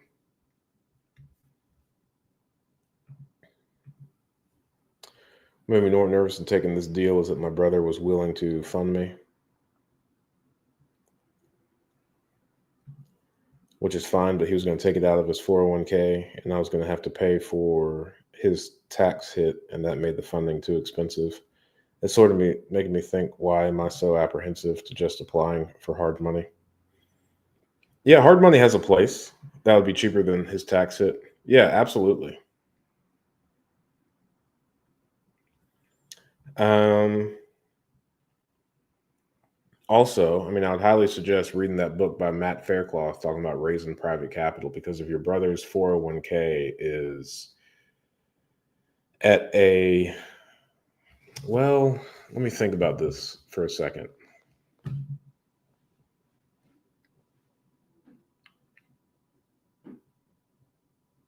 Okay, so 2 separate thoughts here. Let's work through them together. Is if the 401k is at a previous job of your brother's, then he would be able to just roll that over into a self-directed IRA, or even a self-directed 401k. But you could probably switch that into an IRA with no penalty. I'm a little bit fuzzy on this stuff. It's been a while since I've talked somebody through it. But at that point, he would be able to have like a checkbook control over his funds, and you could then borrow from his 401k, or he could lend from his retirement funds without that surrender and without that penalty.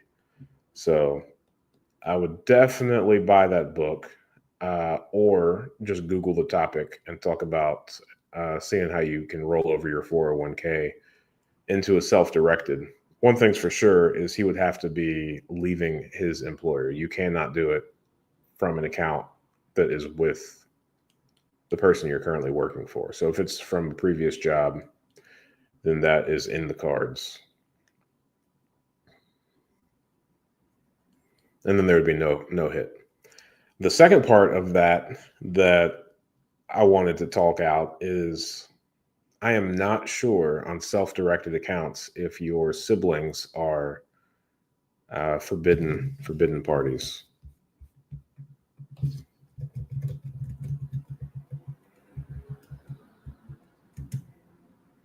Let me figure out how to word this. 401k.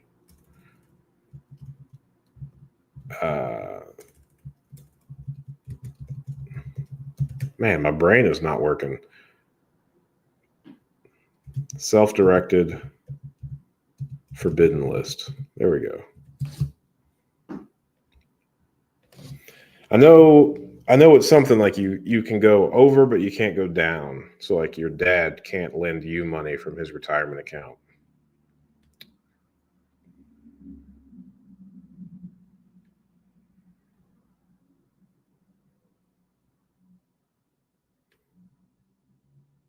So transactions with disqualified persons, not forbidden people, disqualified persons. Self-directed disqualified person. Oh, sibling. There we go. Family members, parents, grandparents, children, and their respective spouses. I'm pretty sure siblings are good to go.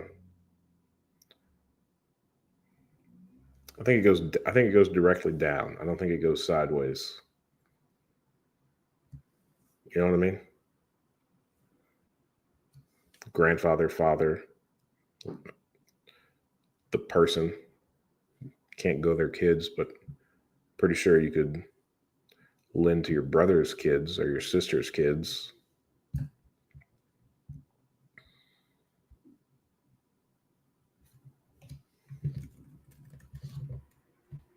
I'm pretty sure we just got to the bottom of it. Pretty sure that was successful. Google says no, siblings are prohibited. We're using two different Googles. Disqualified persons.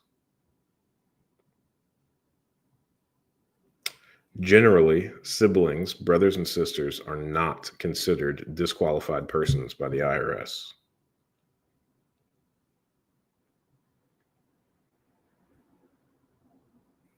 Man, that's funny. You and I have got two very different answers. But hey, I would trust you and your Googling abilities.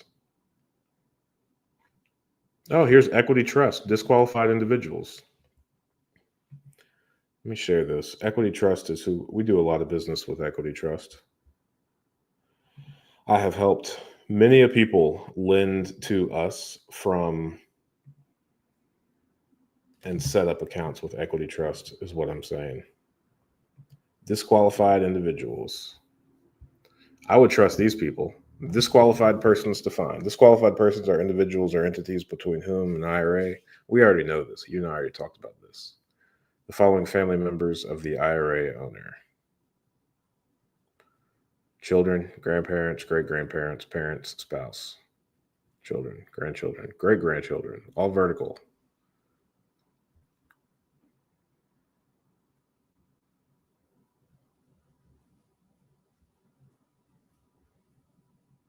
Man, it said siblings in the where did it go?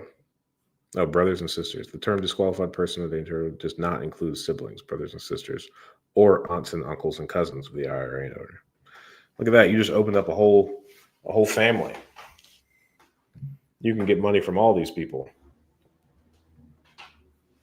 Yeah, I would trust equity. And you could schedule a discovery call with these fellows. And you could even take a 30-second assessment. We're going places now.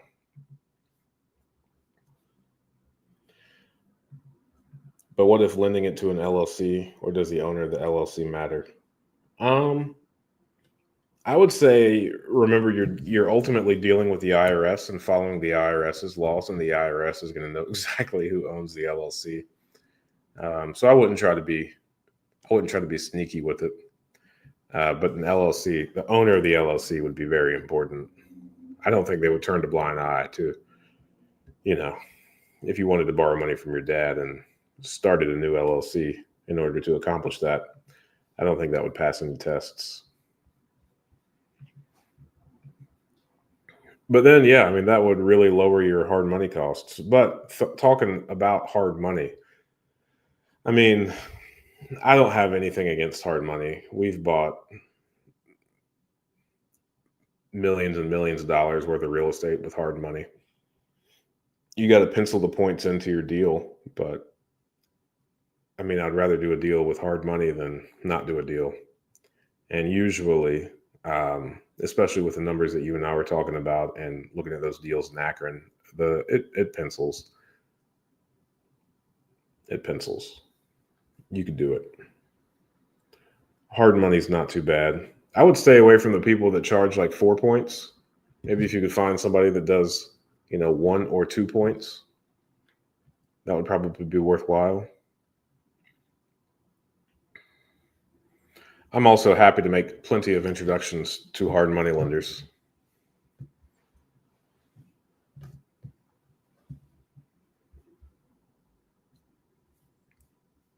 Let me share the screen.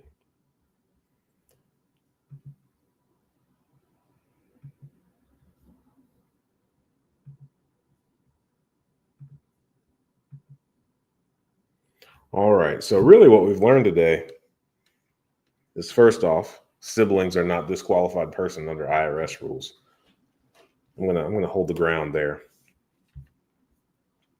But then also, most of these articles that want to say something scary are talking about California, Florida, and or Texas. Which it makes sense because I don't remember. I remember that craze of like all these California people moving to Texas. Like that was a real thing, and that did absurd things to the housing market. And we saw it earlier when we were looking at that data. Austin, Texas, is one of the only ones that only one of the only charts that we saw where I mean prices have decreased $55,000, I believe. Man, here's some more condos. But it makes sense. Everybody moved there. It was like a weird fad, like fidget spinners. Everybody moving to Austin, Texas. I guess that's not true because people are still moving to Austin, Texas, and people still live there, and they're doing big things out there. Nobody's using fidget spinners anymore. Home prices will dip by 1%.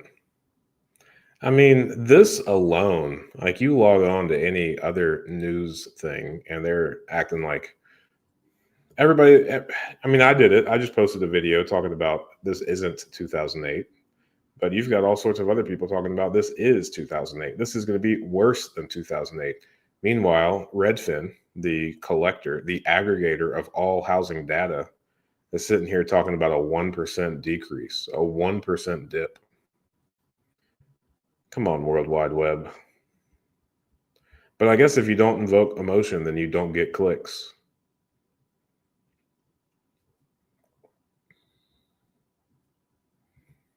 Out here causing mayhem over 1%. Out here got people making videos talking about we're gonna be in something 10 times worse than the last Great Depression. Redfin's talking about a 1% dip.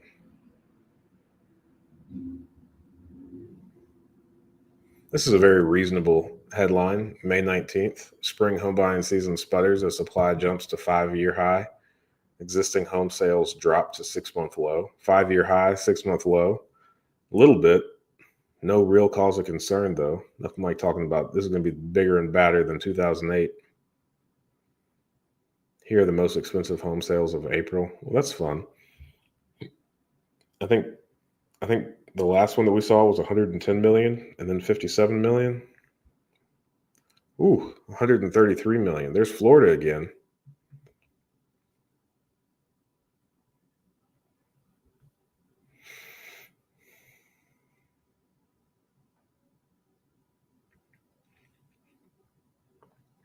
Man,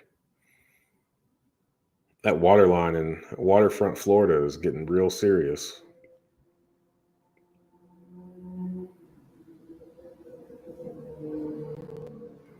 133 million.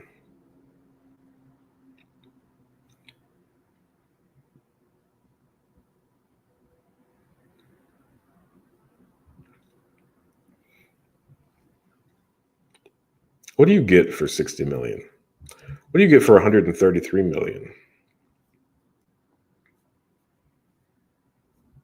We should get these two photos. That's it. This is what you get for 133 million a gate. 8,800 square feet, 6 beds, 14 and a half baths. It's for variety. So those people in the bedrooms, they each get 2 different bathrooms.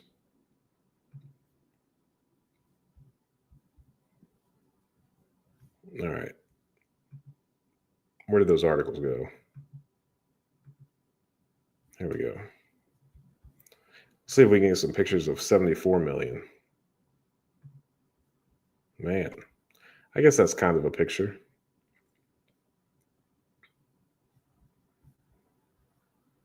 I mean, I guess to be fair, if I just dropped 100 million or 70 million, I wouldn't want photos of my house around. That's a lot more house, though. That's twice the amount of house.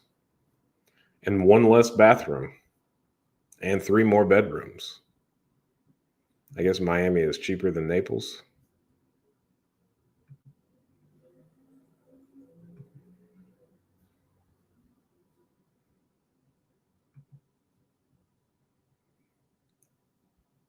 15 baths, 12 bedrooms.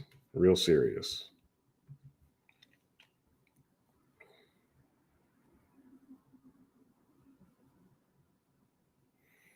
The homes Americans are buying are older than ever. That's probably a good thing. I'm a huge fan of this old housing stock. We have purchased dozens of homes that have holes in the roofs. And the way that these old houses are built is, I mean, really all the damage is done. It's isolated under where the hole is. The way that these houses are built now, if you had a hole in the roof, I mean, that OSB, that stuff will just melt. Your little LVLs, your little fake joists, your plywood joists, those things would just crumble. A hole in the roof would cause your entire house, your new construction house, to just fold right on in on itself. It really has everything to do with the subfloor and the actual, like, real wood joists.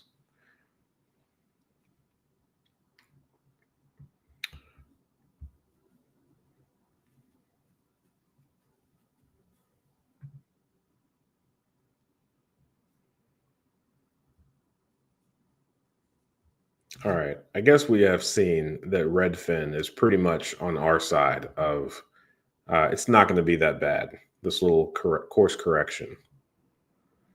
And they're actually the ones with the data. So, points to them. They see it all. Monthly housing costs hit all-time high amid economic uncertainty, keeping buyers on the sidelines. Sounds like the same article that we've already read. Let's see how their article started the month of May and ended the month of May. The last one we read was at the end of May. Lackluster, record high housing costs, and widespread economic instability. Those estimated would-be home buyers. And yeah, that's how we thought they did it. These little mortgage applications. I guess that's how they estimate the housing or the home buyers that are sidelined. Pending home sales down. But I think we saw in a lot of the markets where pending sales were down, new listings were also down.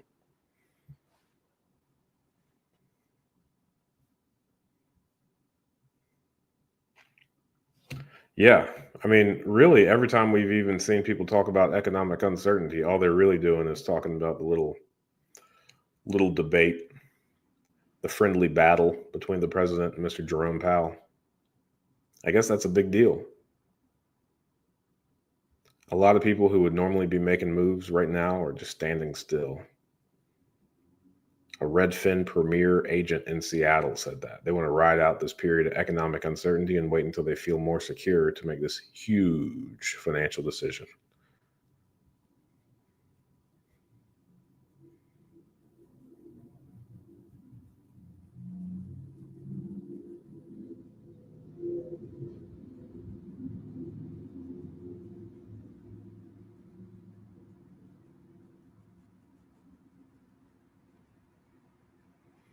This is interesting. So, the end of April, it says that the median sales price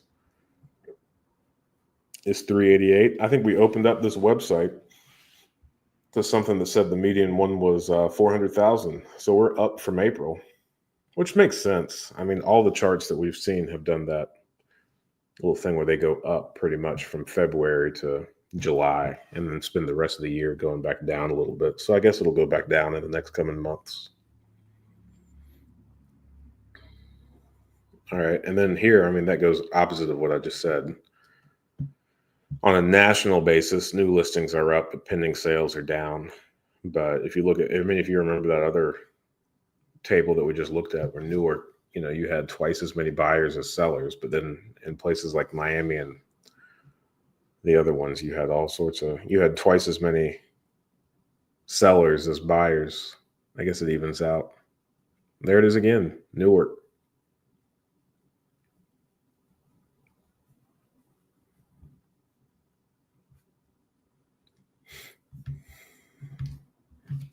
So I guess let's look at like CNBC. These people always say serious headlines too. Let's look at that. Let's step our game up a little bit. Let's talk about. Let's go to other places.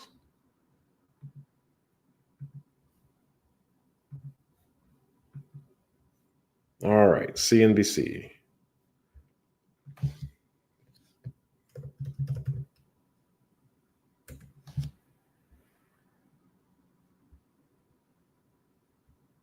I don't think I'm doing this right.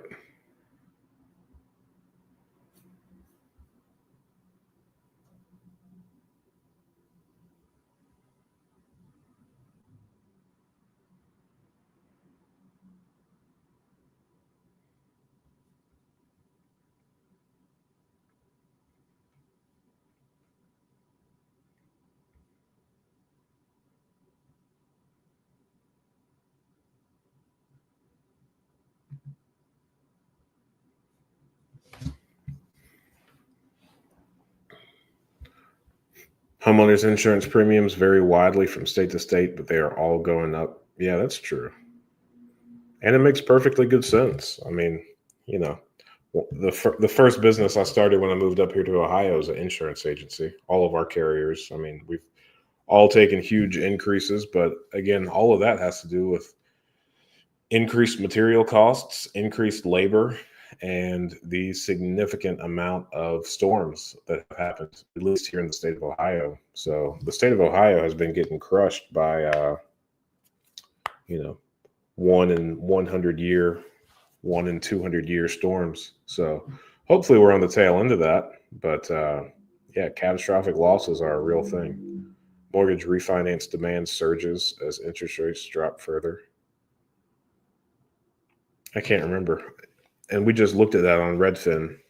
Mortgage applications, the average contract interest rate for 30 years fell to 6.79. That's what Redfin said.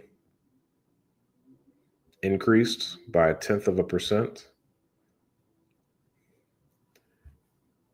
Mortgage rates fell last week to the lowest level since April. This is really interesting.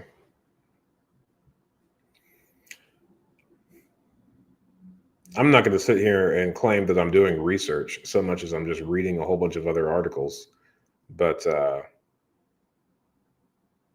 mean, it's really easy to see like one of these headlines, read one article, and then walk around with an opinion for the rest of the day. Or, I mean, even worse, when you don't have time to read the whole article, you just read the headline. You accidentally form an opinion about the state of the economy from the headline just to see that Redfin is predicting a 1% decrease in home values. But that's just so funny that they're like, yeah, sellers, you should sell sooner than later. Oh, by the way, because it could cost you. But by the way, we're talking about 1%.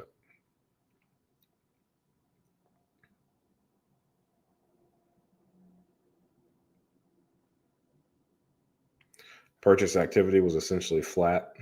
Mortgage rates fell further. I mean, this article really didn't say anything.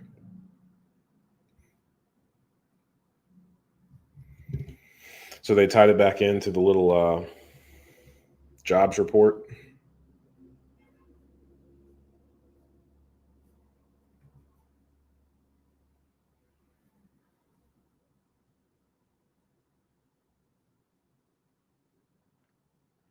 The way to deal with the housing shortage is to add more supply, build more houses.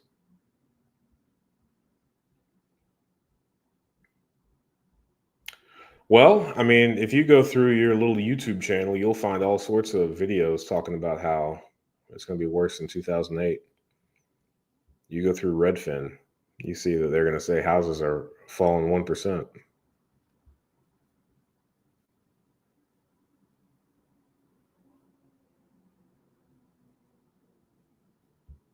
I guess CNBC really didn't have anything to say either. Pending home sales May plus 1.1% year over year. Well, that's good. That's a good thing about housing.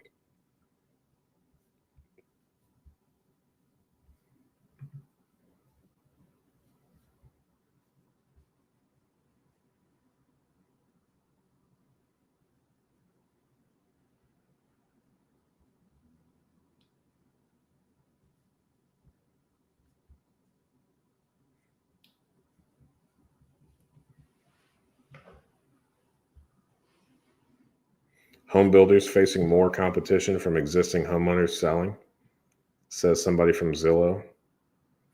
I mean, that's a reasonable thing. Is this an article or a video? I don't want to watch a video.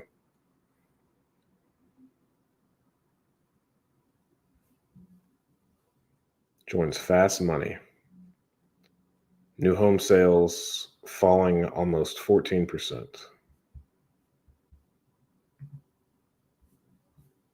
New home sales falling. New home sales. I don't think Redfin says that. Let me click over here to Redfin. New listings have fallen. I guess what they're saying is that one said homes sold. Let's see, homes sold is down 6.8% in all metros. New listings are down. Let me bring you guys over here too. Start sounding like a crazy person if I don't if we're not looking at the same thing.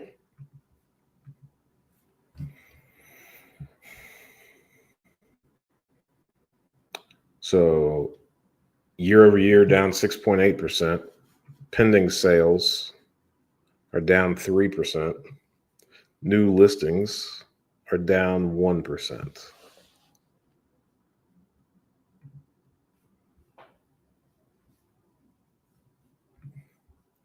Active listings are up 14%.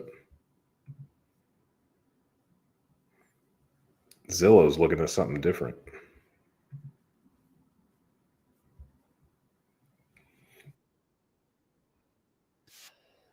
CNBC trying to get me to watch videos. Yeah. Doesn't line up. CNBC does not line up with Redfin. A little bit, sure. Active listings are up.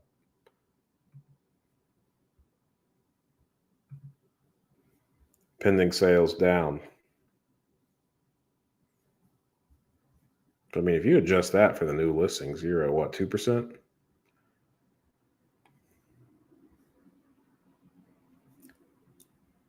Which, I mean, if you look at the season, which, I mean, we see this in the Midwest. People just don't. I guess the school seasons are the same everywhere, but real estate activity just goes down in these colder months or whenever the school season starts, whatever you want to attribute that to. It looks like, it's to be expected, just like every other year, for things to go down pretty much from here on out to the rest of the year. So I wouldn't be any of these articles that are talking about a decrease and whatnot, especially compared to the months prior. So we should expect to see a slow decrease in numbers across the board. Yeah, for new listings too. This holiday season, people aren't out here buying houses. Homes sold, that doesn't curve as much. So I guess people are still out here kind of buying a little bit. But as far as new listings, I guess people don't list properties in the holidays.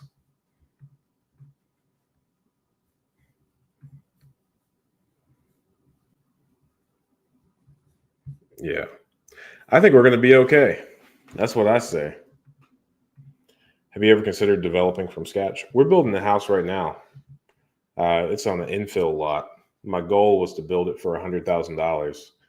We're getting close. It's a 1,066 square foot house, 3-bed, 1.5 bath. Developing from scratch as far as buying like raw land and then putting the streets and the utilities on that. No, there's a significant amount of holding costs in there, and then an element of like you're really a salesman at that point, convincing not only for people to buy a house, but also for people to buy that area and that community, which I guess isn't insurmountable. But if you even look at the models of like the Ryan Homes, Fisher Homes, they usually kind of outsource the development of that as well, just because the kind of time suck it is. So oftentimes, Ryan Homes or Fisher Homes will lean on other people to find this land go through the county to get it all subdivided, put the utilities in, and all that. And then Ryan Homes and Fisher Homes will come in and build on those areas. So I think there's some good money in that. We've never done it. The areas that we invest in, we have a significant number of infill opportunities where Dayton at one point struggled with like 10,000 vacant homes or so. A lot of that had to do with a lot of major companies like Frigidaire, GM, Mead.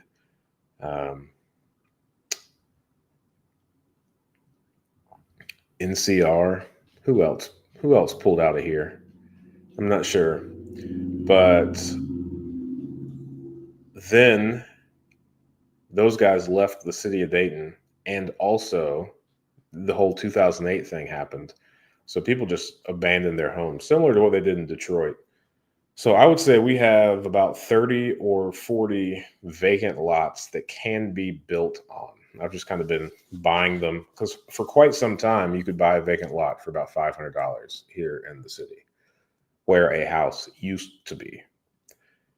So I did that, especially when it was near a house that we already owned. So I've collected probably 30 or 40 of those, but I will say that it is no easy feat in order to build. On this one, I have made a significant number of mistakes, some which I could avoid, others of which I will continue to have, being infill. One of the things, especially when you're looking at building a house for $100,000, I fully anticipated to be able to get everything in place and then, like all the blueprints, the architecture stuff, and then to just go around and just change parcel numbers and the site map, but keep the exact same house and just kind of copy and paste it around the city.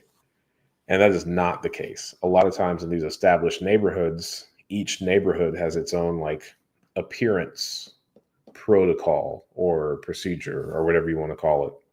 So I've had to modify the house plan to fit different neighborhoods. And that's taxing and overwhelming and costly. I say costly, it's not really that much money, but when you're talking about building a house for $100,000, like every $1,000 is 1%. So you mess around, take your eye off the ball, you can mess around and increase your cost or budget by 10%, which is huge and not affordable. I will say, though, what I learned from this the most is that nobody in local government actually cares about affordable housing. I would say that's something that feels good when people talk about it.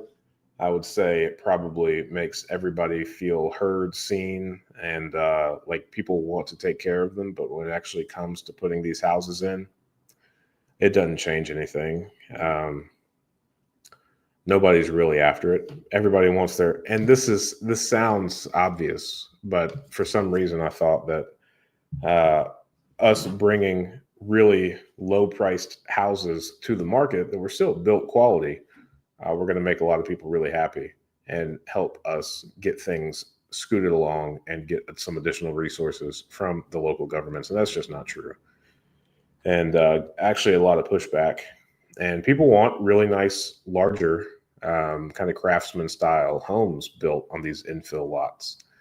So they're not thrilled about a basic kind of 1,000 square foot ranch going in.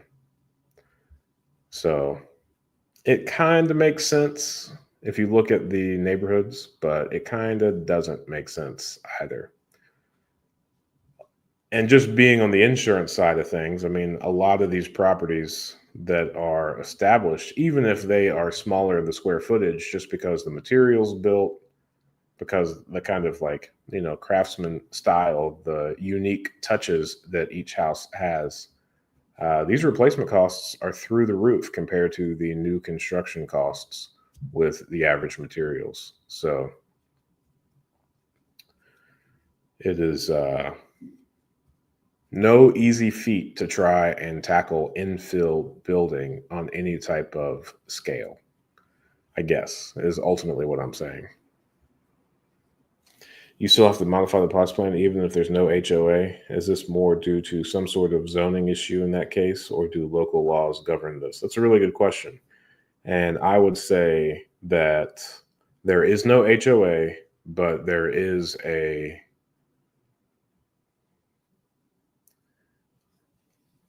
I guess it would be city ordinances. What is it? It might just be zoning. I'm trying to think of the people's titles that I'm talking to. Each neighborhood has its own like residential rating.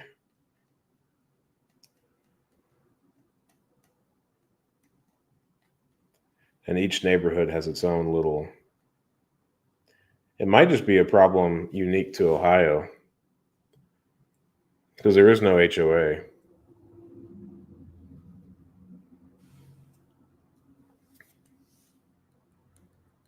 I guess it is zoning.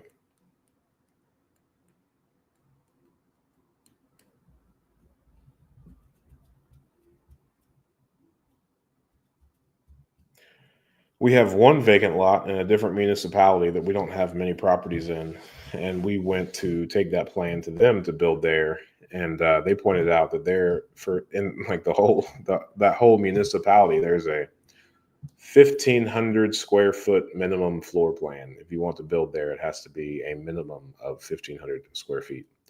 So that floor plan just didn't fly at all there.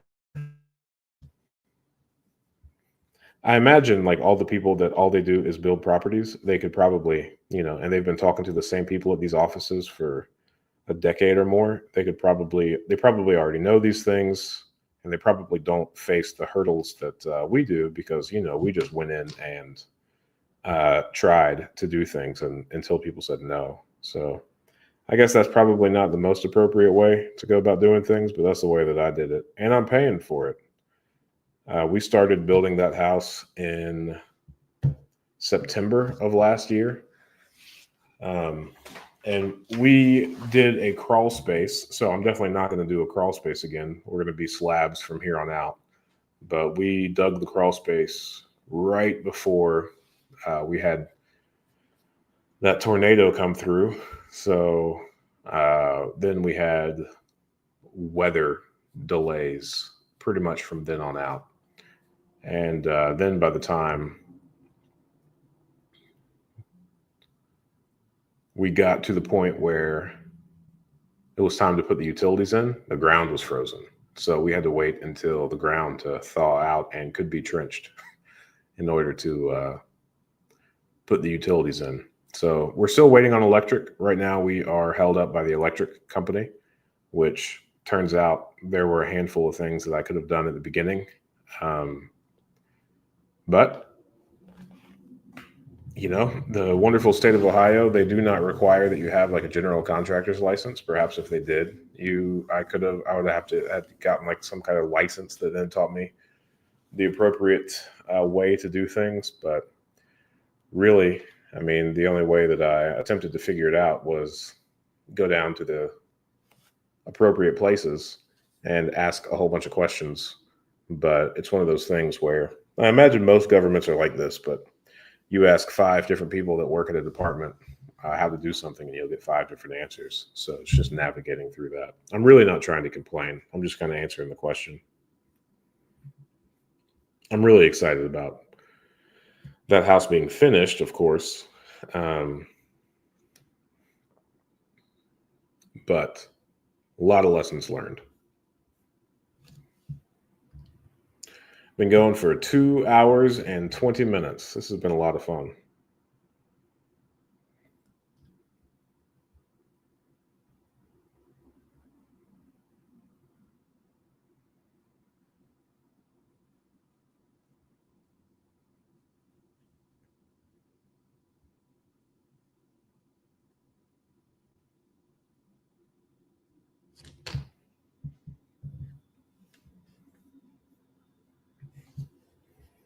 Thanks for getting all those details. Super interesting. Yeah, of course.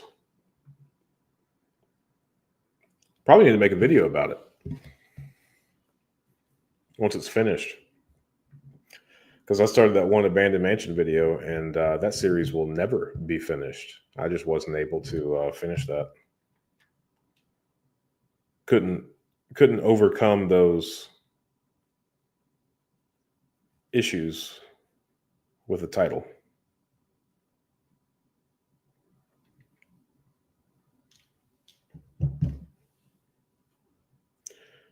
which I planned on living in that house, but that's not going to be the case. I'm kind of happy about it because the house that we ended up buying is really awesome. And even if we did a bang up job on that abandoned mansion, it wouldn't have held a flame to what we ultimately ended up doing. It's all good. I think that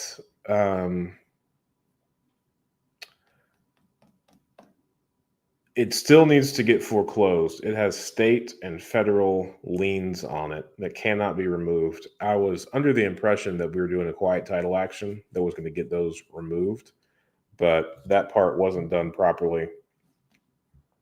Didn't remove them. Reached out to them. I thought I was going to be able to convince them to settle or just remove the property because everybody that has anything to do with that estate is long gone from this earth. It's been abandoned for, I want to say, over 22 years now. So the people that were in title were older, and their children were also older, and they are now all deceased. So there's the state is never going to get anything out of that estate. Um, I mean, I did show all the work that I did to it. So we fixed all the structural issues. We put the new roof on it. Um, did a significant amount of cleaning up the yard. So the good news is it's dried in, and all the structural issues are going to be fixed. So I've got probably $75,000 into it, maybe even $100,000, and it's kind of stuck. The foreclosure is active, so hopefully it goes to auction, and hopefully because it's a local foreclosure, and since the government is doing it, this is the only thing that will wipe out those state and federal tax liens, because those liens are, I want to say, probably at this point about $300,000, which at the time, I mean, is significantly more than that house would have been worth back when I was doing it. But now, just across the street from that house, there was another home that sold for about 500,000. So at this point, there probably is equity inside of that building. So I guess what I'm saying is not all is lost for those funds, but the path to recovering that is tricky. And at the time, I kind of knew the risk. I didn't think it was going to actually happen, but I knew there was the risk that I was fixing up a house that I did not own. So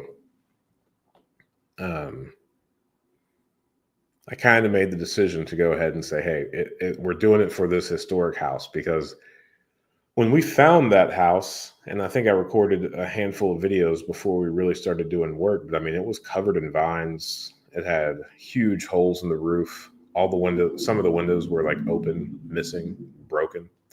It only had like a season, maybe 2 seasons left before it really started falling in on itself.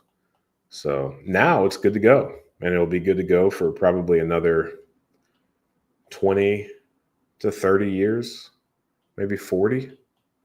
There were a handful of trees that were growing around the foundation, really, really big trees. We cut those down, so those won't disrupt those foundation anymore. And we're still paying for the lawn care from that. So all those foundation trees are going to be kept at bay. I guess what I'm saying is, even if I don't end up with it, I'm happy that house is going to be able to survive.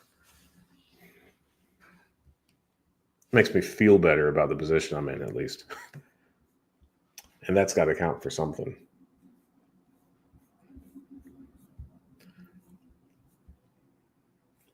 Well, 2.5 hours of reviewing the national housing data. And I think we can all agree that housing is pretty strong. I got a comment on that foreclosure video that I did, and that was the most kind of clickbaity title and video that I may have ever done.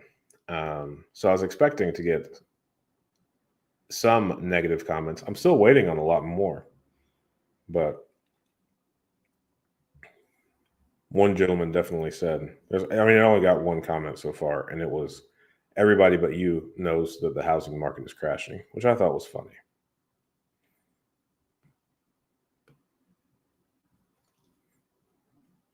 Video has 332 views so far.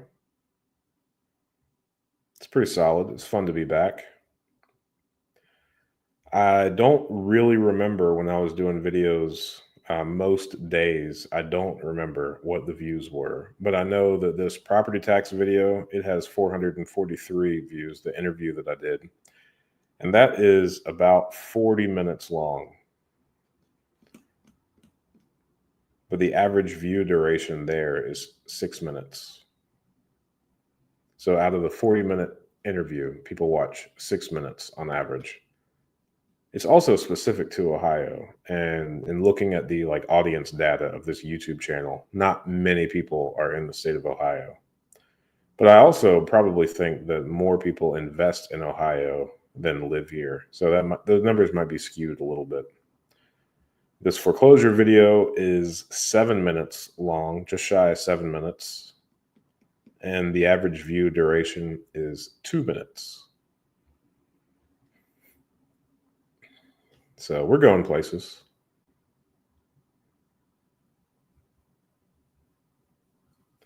This is only the first week I've been back posting videos. So for just a second, I hit 25,000 subscribers sometime last year. I got a little alert that says congratulations.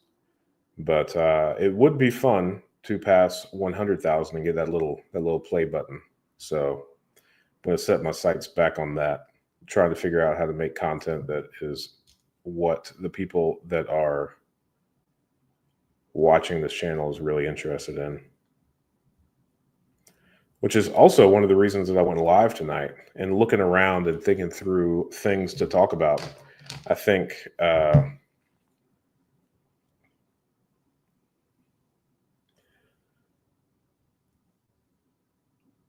looking at the people that talk about housing that get a lot of views, or real estate that get a lot of views, it's all news related. So thought about going through and just making videos specific to like news articles and going through them. But man, I understand that there's a difference in getting views and then providing value. And there's a whole bunch of YouTube specific channels that talk about growing channels, that talk about just going deep with the audience that you currently have. And that's what I'm leaning towards over just doing things for a significant amount of views. You could lose yourself really quick in just chasing views. And this isn't my full-time gig. We've got a couple of businesses. I'm just not so sure that I want to do something that isn't also synergistic with what we are already doing. But, between the insurance agency, we have a cabinet and flooring store. My brother's a hard money lender. There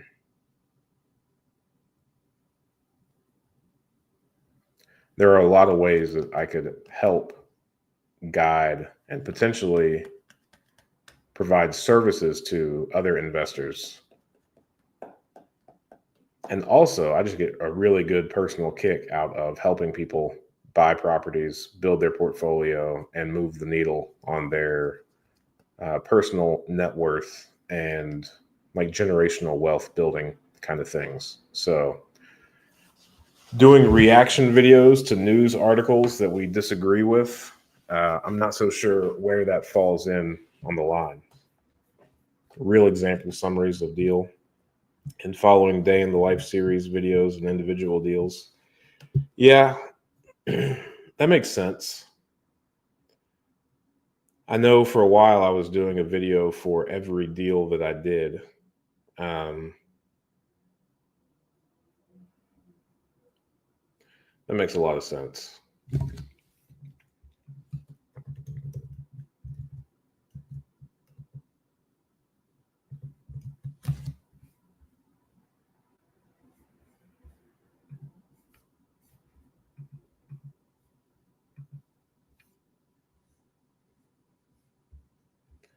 Let me look at this playlist. It's also just been a really long time since I've just looked at my channel and figured out what all I got going on. Man, I got 24 different playlists. Deals explained. So I've got 34 videos, and that playlist has 3,749 views. Let's look at these videos. Yeah, man, these videos have a decent number of views.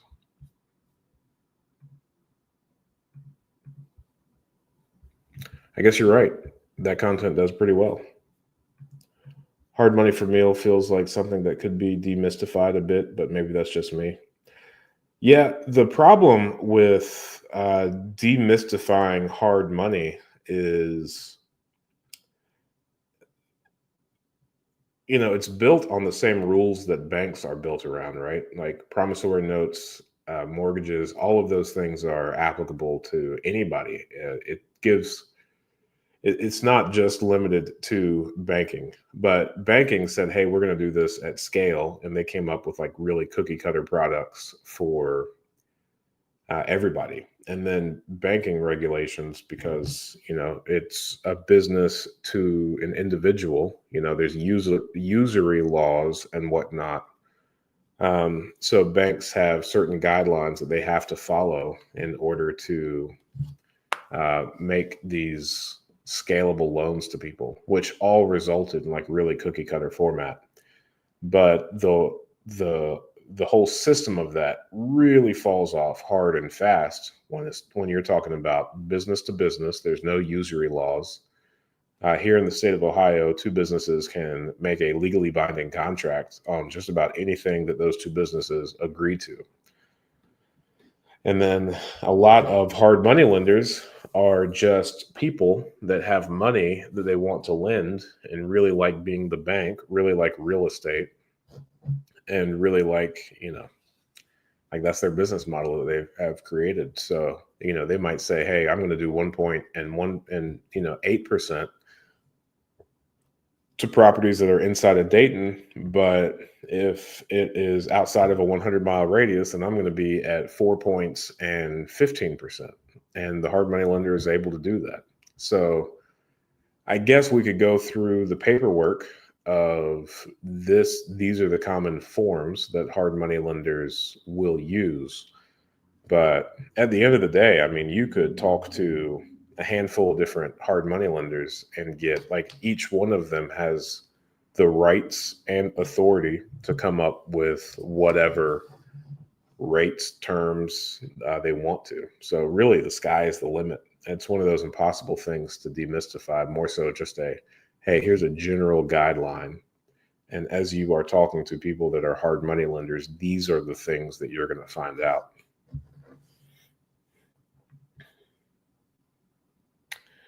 Learning to wholesale and then invest from that. She was in Oklahoma buying in the old Black Wall Street area. The historical backdrop was interesting. That makes sense. Yeah, that gas chandelier was going to be awesome. A fire hazard, a huge fire hazard, but nonetheless awesome.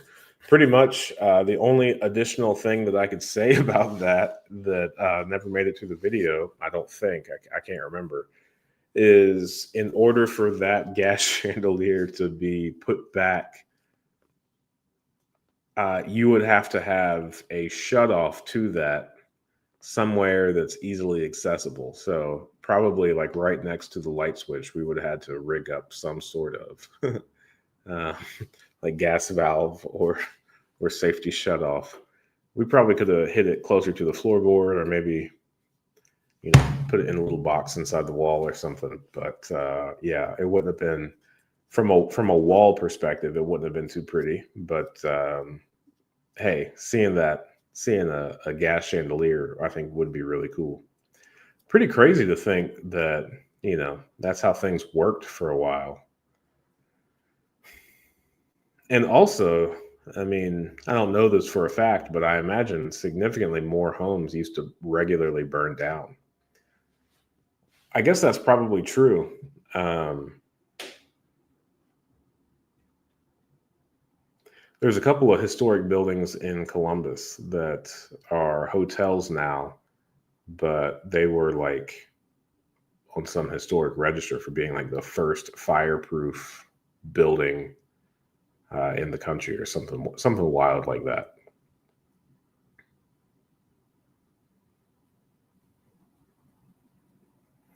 I mean, it's really not often that an entire house burned down anymore.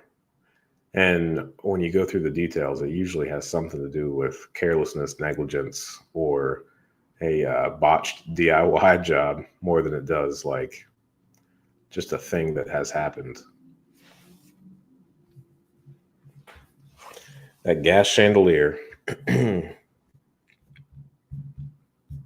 we should just go install one there anyway, just to close that loop. Because you're right, I was really excited about that too. I think it was going to be like $2,000 just for the unit, not to mention like the running of the gas line, which wouldn't have been much. Probably worth it.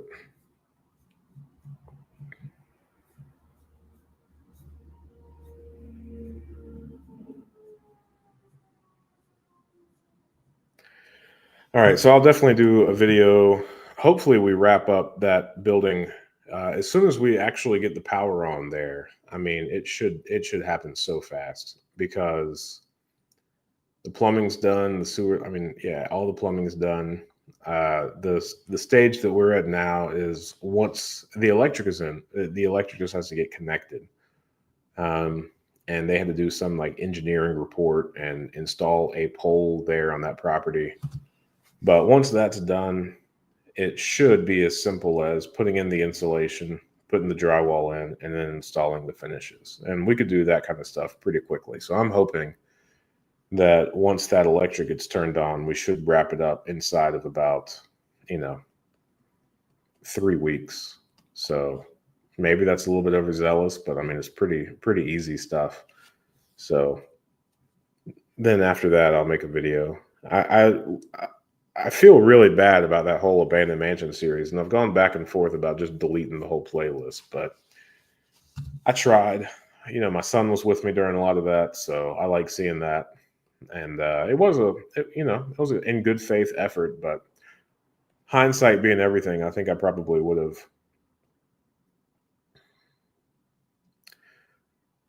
finished the project prior to making the video.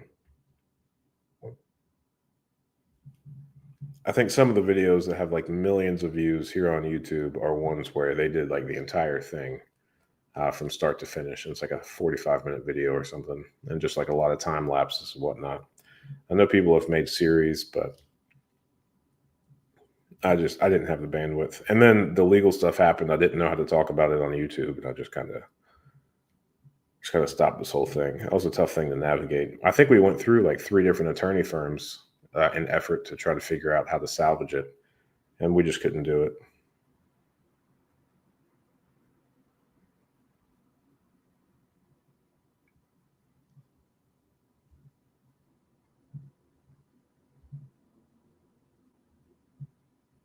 I've got some videos of us doing some things, some photos, but it's probably going to be more like the Deals Explained videos that I've done in the past, where I show some photos and then just talk about it, which will be good. It'll be a very good video. But I'm happy you said it because I don't think I'm not so sure would have thought about it otherwise.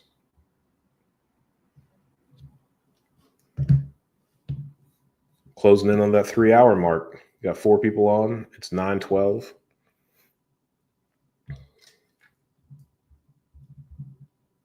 Anything else? Where you been? Yeah, that's a great question. I'm back now though. I'm up to 7 kids. I've had a lot of fun doing that. My youngest was born in April, and he came 2 months early. So it has been a wild ride, but everybody is extremely healthy. Everything is going well there. Hope you're doing well. Hope Springfield's treating you well.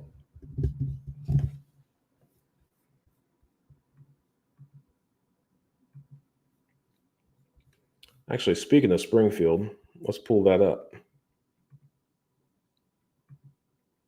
Data center.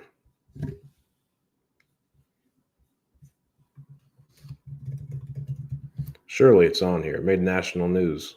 So, yep, Springfield, Ohio. A little bit of a volatile. Let's check our home sold. That's something that we learned on this channel together. 36. Cool. Makes sense as to why the charts look this way. Down 10% on new listings. Pending sales are, man, it's so consistent. It's all right there together. I can't get there it is. There's the blue one. Pending sales are down pretty much 2%. New listing price still way up, about to touch last year or 2 years ago. I'll say you're still doing pretty good. Still 20% up year over year because this red one is 2 years ago.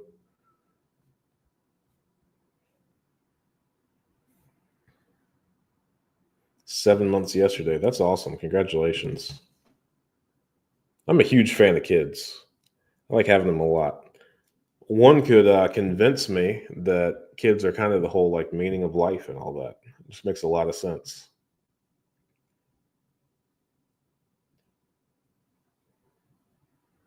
Nice. Good job. I've heard a lot of really good things from that.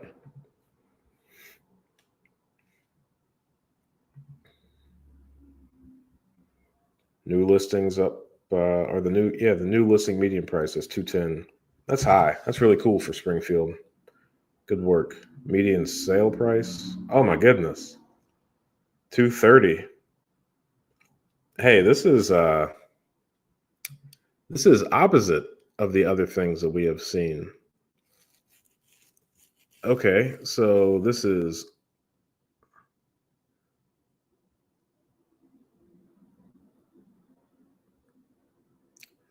so the listing prices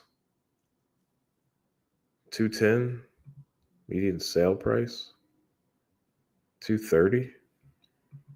Man, you got everything going for over asking up there in Springfield. Y'all are that market that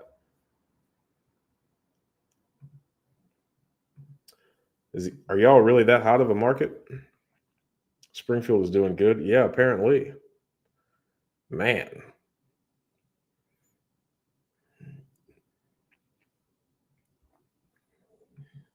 Figured it might be some lagging data and this might be going down a little bit, but no, this is not lagging at all.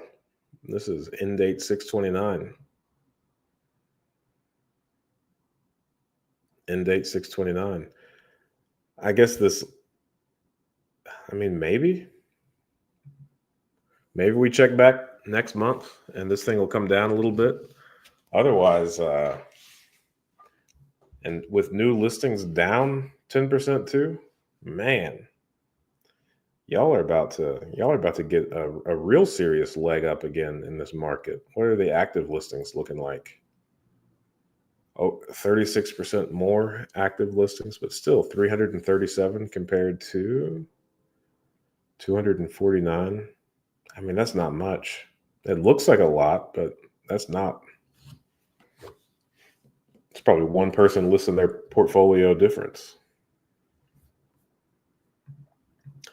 Noticed a little bit of slowdown. Been doing more wholesaling, passing on flips. I mean, wholesaling, yeah, that makes a lot of sense.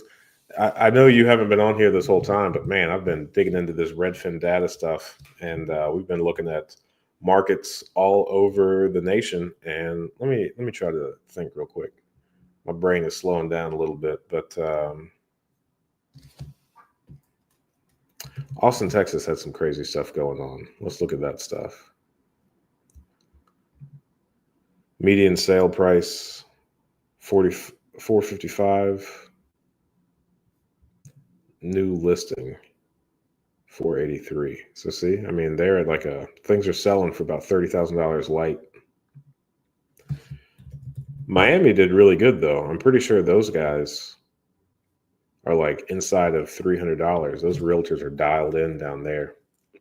Yeah, 584 is the listing price, and the sale price is 585. And I think Miami might have been the only one that we looked at that was like that. So I was looking at, you can use this data to kind of see what you can take off the top as you're out here making offers. Median sale price 914. This is in San Diego. Listing price 946. Yeah, Springfield out here making the news. People started paying attention. Everybody's trying to get a slice of Springfield. That's crazy. Good job. Lots of guys on the Coast Guard are saying they now. I mean, I guess that makes sense. Yeah.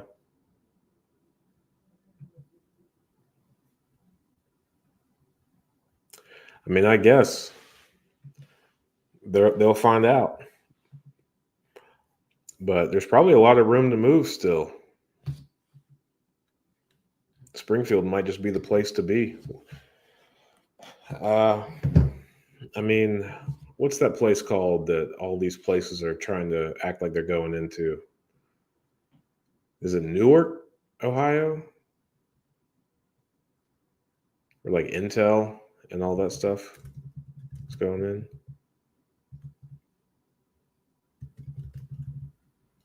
Yeah, Newark. Is that close to you guys? What's your crystal ball telling you? Man, I can't share that info. If you're close to Newark, though, I can see how that makes sense.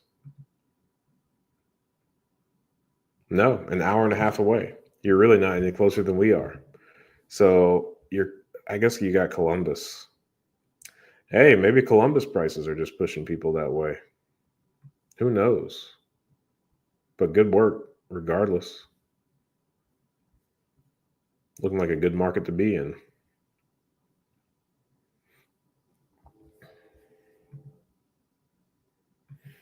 I mean, I really think that, in all seriousness, I think we're in for another leg up here as soon as anything happens with interest rates. I think my favorite article so far that we read, let me see if I can find it. It had something to do with Redfin saying sellers need to sell sooner than later. And then ultimately, it pretty much just said housing prices are expected to decrease by 1% by the end of the year.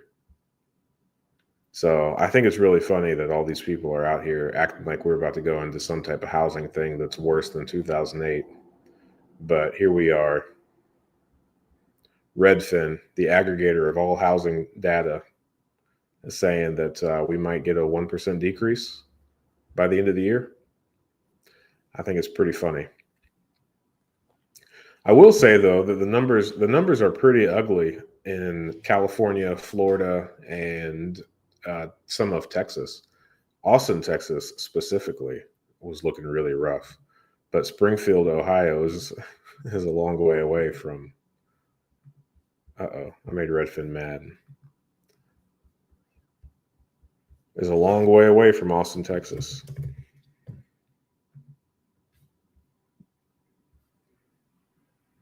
So new listings in Austin down 5%, pending sales down 3.5%, homes sold down 10%. But I mean, this median price, I mean, check this out. This is 2022. Most of the metros that we've looked at, the blue line's on top when it comes to new listing median prices. And in Springfield, I mean, you saw how high Springfield was. I mean, Austin is doing real bad. This one is just about as low as I mean, it's dropping. But also, it's one of those markets that everybody's moved into. So I think all the places where it was kind of a fad to move there, yeah, they got overinflated. But it has nothing to do with the majority of the Midwest.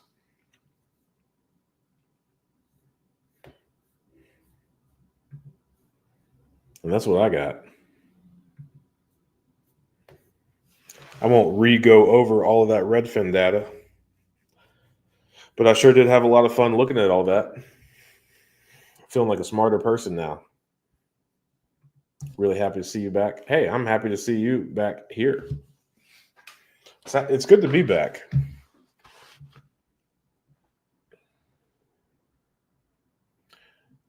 going to try to figure out how to crack this code of YouTube. We'll see. I don't think doing live streams at 9:30 on a Saturday night is the way, but sometimes you just got to do a live stream. Tonight was one of those nights. Sell my YouTube channel. Get out of here, man. But I'm happy to know it still has value. What would you do with it? It's my name. You would just change my name?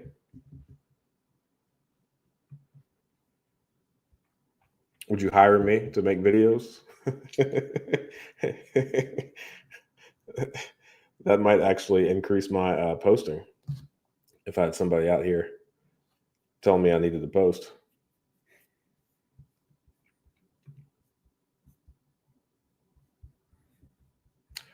I'm talking to one gentleman who is an insurance agent and has a YouTube channel about insurance, and he does really well with that. I don't think I could actually pivot, and I wouldn't want to pivot this YouTube channel to talk about insurance, but I sure am going to focus on growing that business that we have. So you dress up like me. That's funny. Yeah, I think that's probably a yeah. I mean, growing the insurance agency is something I'm definitely going to be spending a lot of time doing over the next couple of years.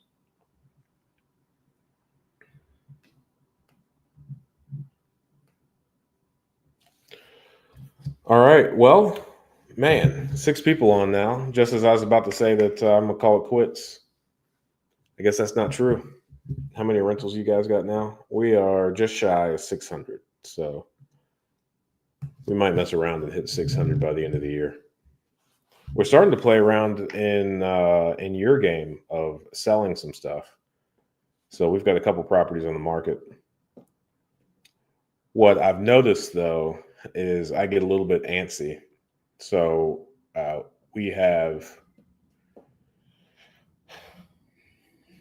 we started underwriting some deals like buy and holds, but also positioning ourselves pretty well if we flipped it. And we listed a couple and have done pretty well on a few. But whenever the market slowed down, I guess over the winter, which markets do every year, I just got a little bit antsy and just took them down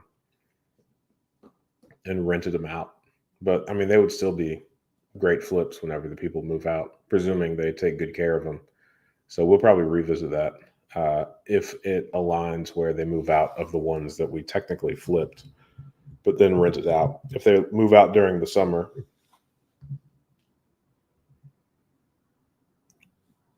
we bought one specifically to flip. I think it's in like Sugar Creek Township or Bellbrook. That one should do okay. We got that one from an estate. It was just one of those good deals that kind of fell in our lap. I'm not going to necessarily say wholesale it, but it's going to be one of those where it's currently dated. I mean, the guy passed away, so it's not like he made too many crazy updates on his house, but we're just going to update all the mechanicals, get everything clean and functioning, and then list it for sale. I think that's probably a good play at the moment,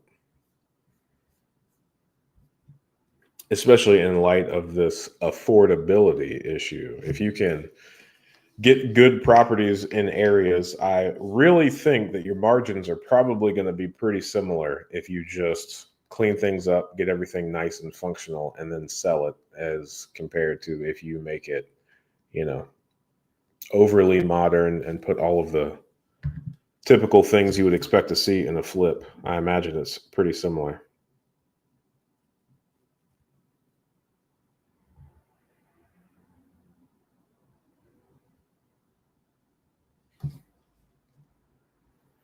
Direct to consumer marketing? No, we don't do that. Everything that we do is through a friend of a friend of a friend of a friend. So They do direct to consumer marketing, but we don't. Just let people make a little bit of money.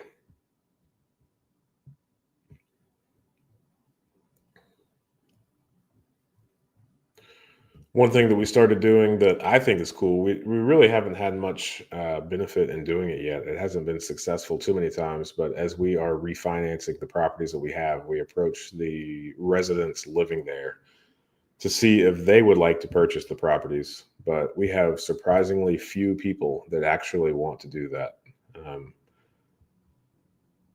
I think we may have done it once, maybe twice so far, but I guess that makes it worth asking. Wholesalers, realtors. I became a realtor last April, and I know you are, or just your brother is a realtor. I can't remember, but I mean, you get some good deals through just knowing other realtors. I'm not sure if they just want to sell things really quick or what, but I've been very fortunate, and I have zero complaints. But um, they'll call you before they actually list it. I guess they're just so antsy to sell before they do the paperwork. So that's gotten us into some really good deals. Allowed us to skip the whole highest and best thing.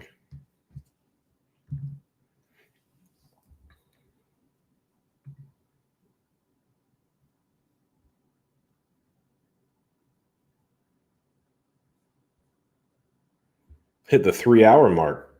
This is pretty good. Is Zeb looking at all these things for you? No. I'm happy you know Zeb though. Zeb's a great guy.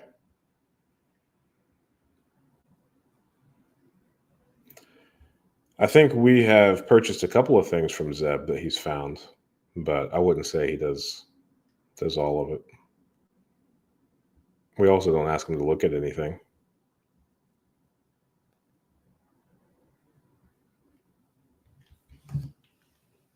He sold us some stuff. Nice. Yeah, he's good at that. He's a great guy.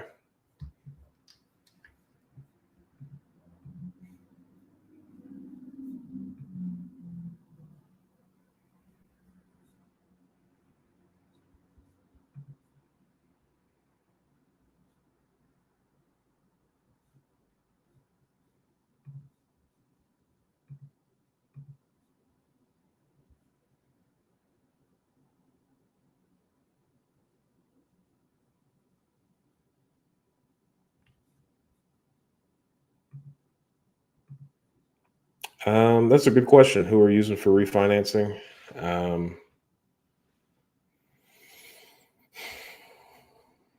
I don't know off the top of my head. We just did some refinances, but I know you work with your brother as well, and this is my brother's side of the house. So he keeps everything real, real solid.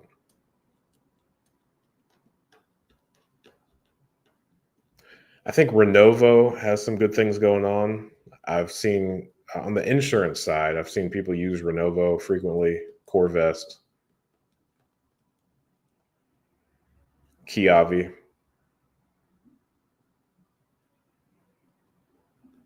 Those are the three that I see the most, probably.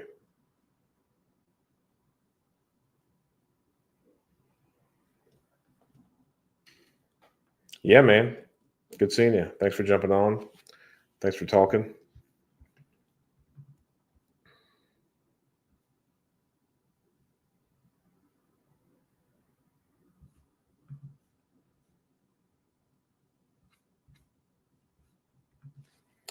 I think I'm probably going to call it a night as well. We made it 3 hours. That was real solid. I joked with my wife that I was going to make it 6 hours, but that would put us at like midnight. I think I started. I guess I started 3 hours ago, so around 6:30. Don't quite have that in me. I appreciate everybody on here. If you guys have anything, I can stick around for a couple more minutes, but if not, I'm going to hop off. Covered a lot of ground. I feel like we successfully got to the bottom of what's going to happen with the housing market. And I stand by what I said in that foreclosure video that I just released is that we're about to go way up, about to go up big time.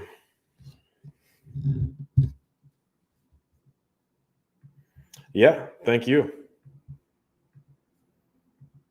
And based on what we just looked at, if you're looking to get into real estate, I'll go ahead and get that hard money.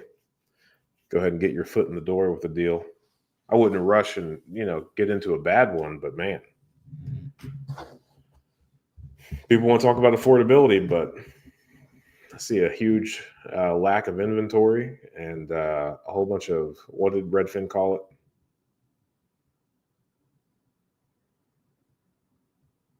Sidelined buyers, estimated sideline buyers. So as soon as they are compelled to not be sidelined, this lack of inventory, I don't think sellers are all of a sudden going to come out of the woodwork. And then the sellers only outpace the buyers in those select crazy markets, not the ones that we're participating in. So I think we're probably good to go. I think if you were to actually select all of this data specific to your region, I think we're all gonna be pleasantly surprised as soon as people feel confident enough to go ahead and buy a house. All righty. Well, hey, I appreciate it. I will see you all next time. And feel free to reach out in the meantime. See you.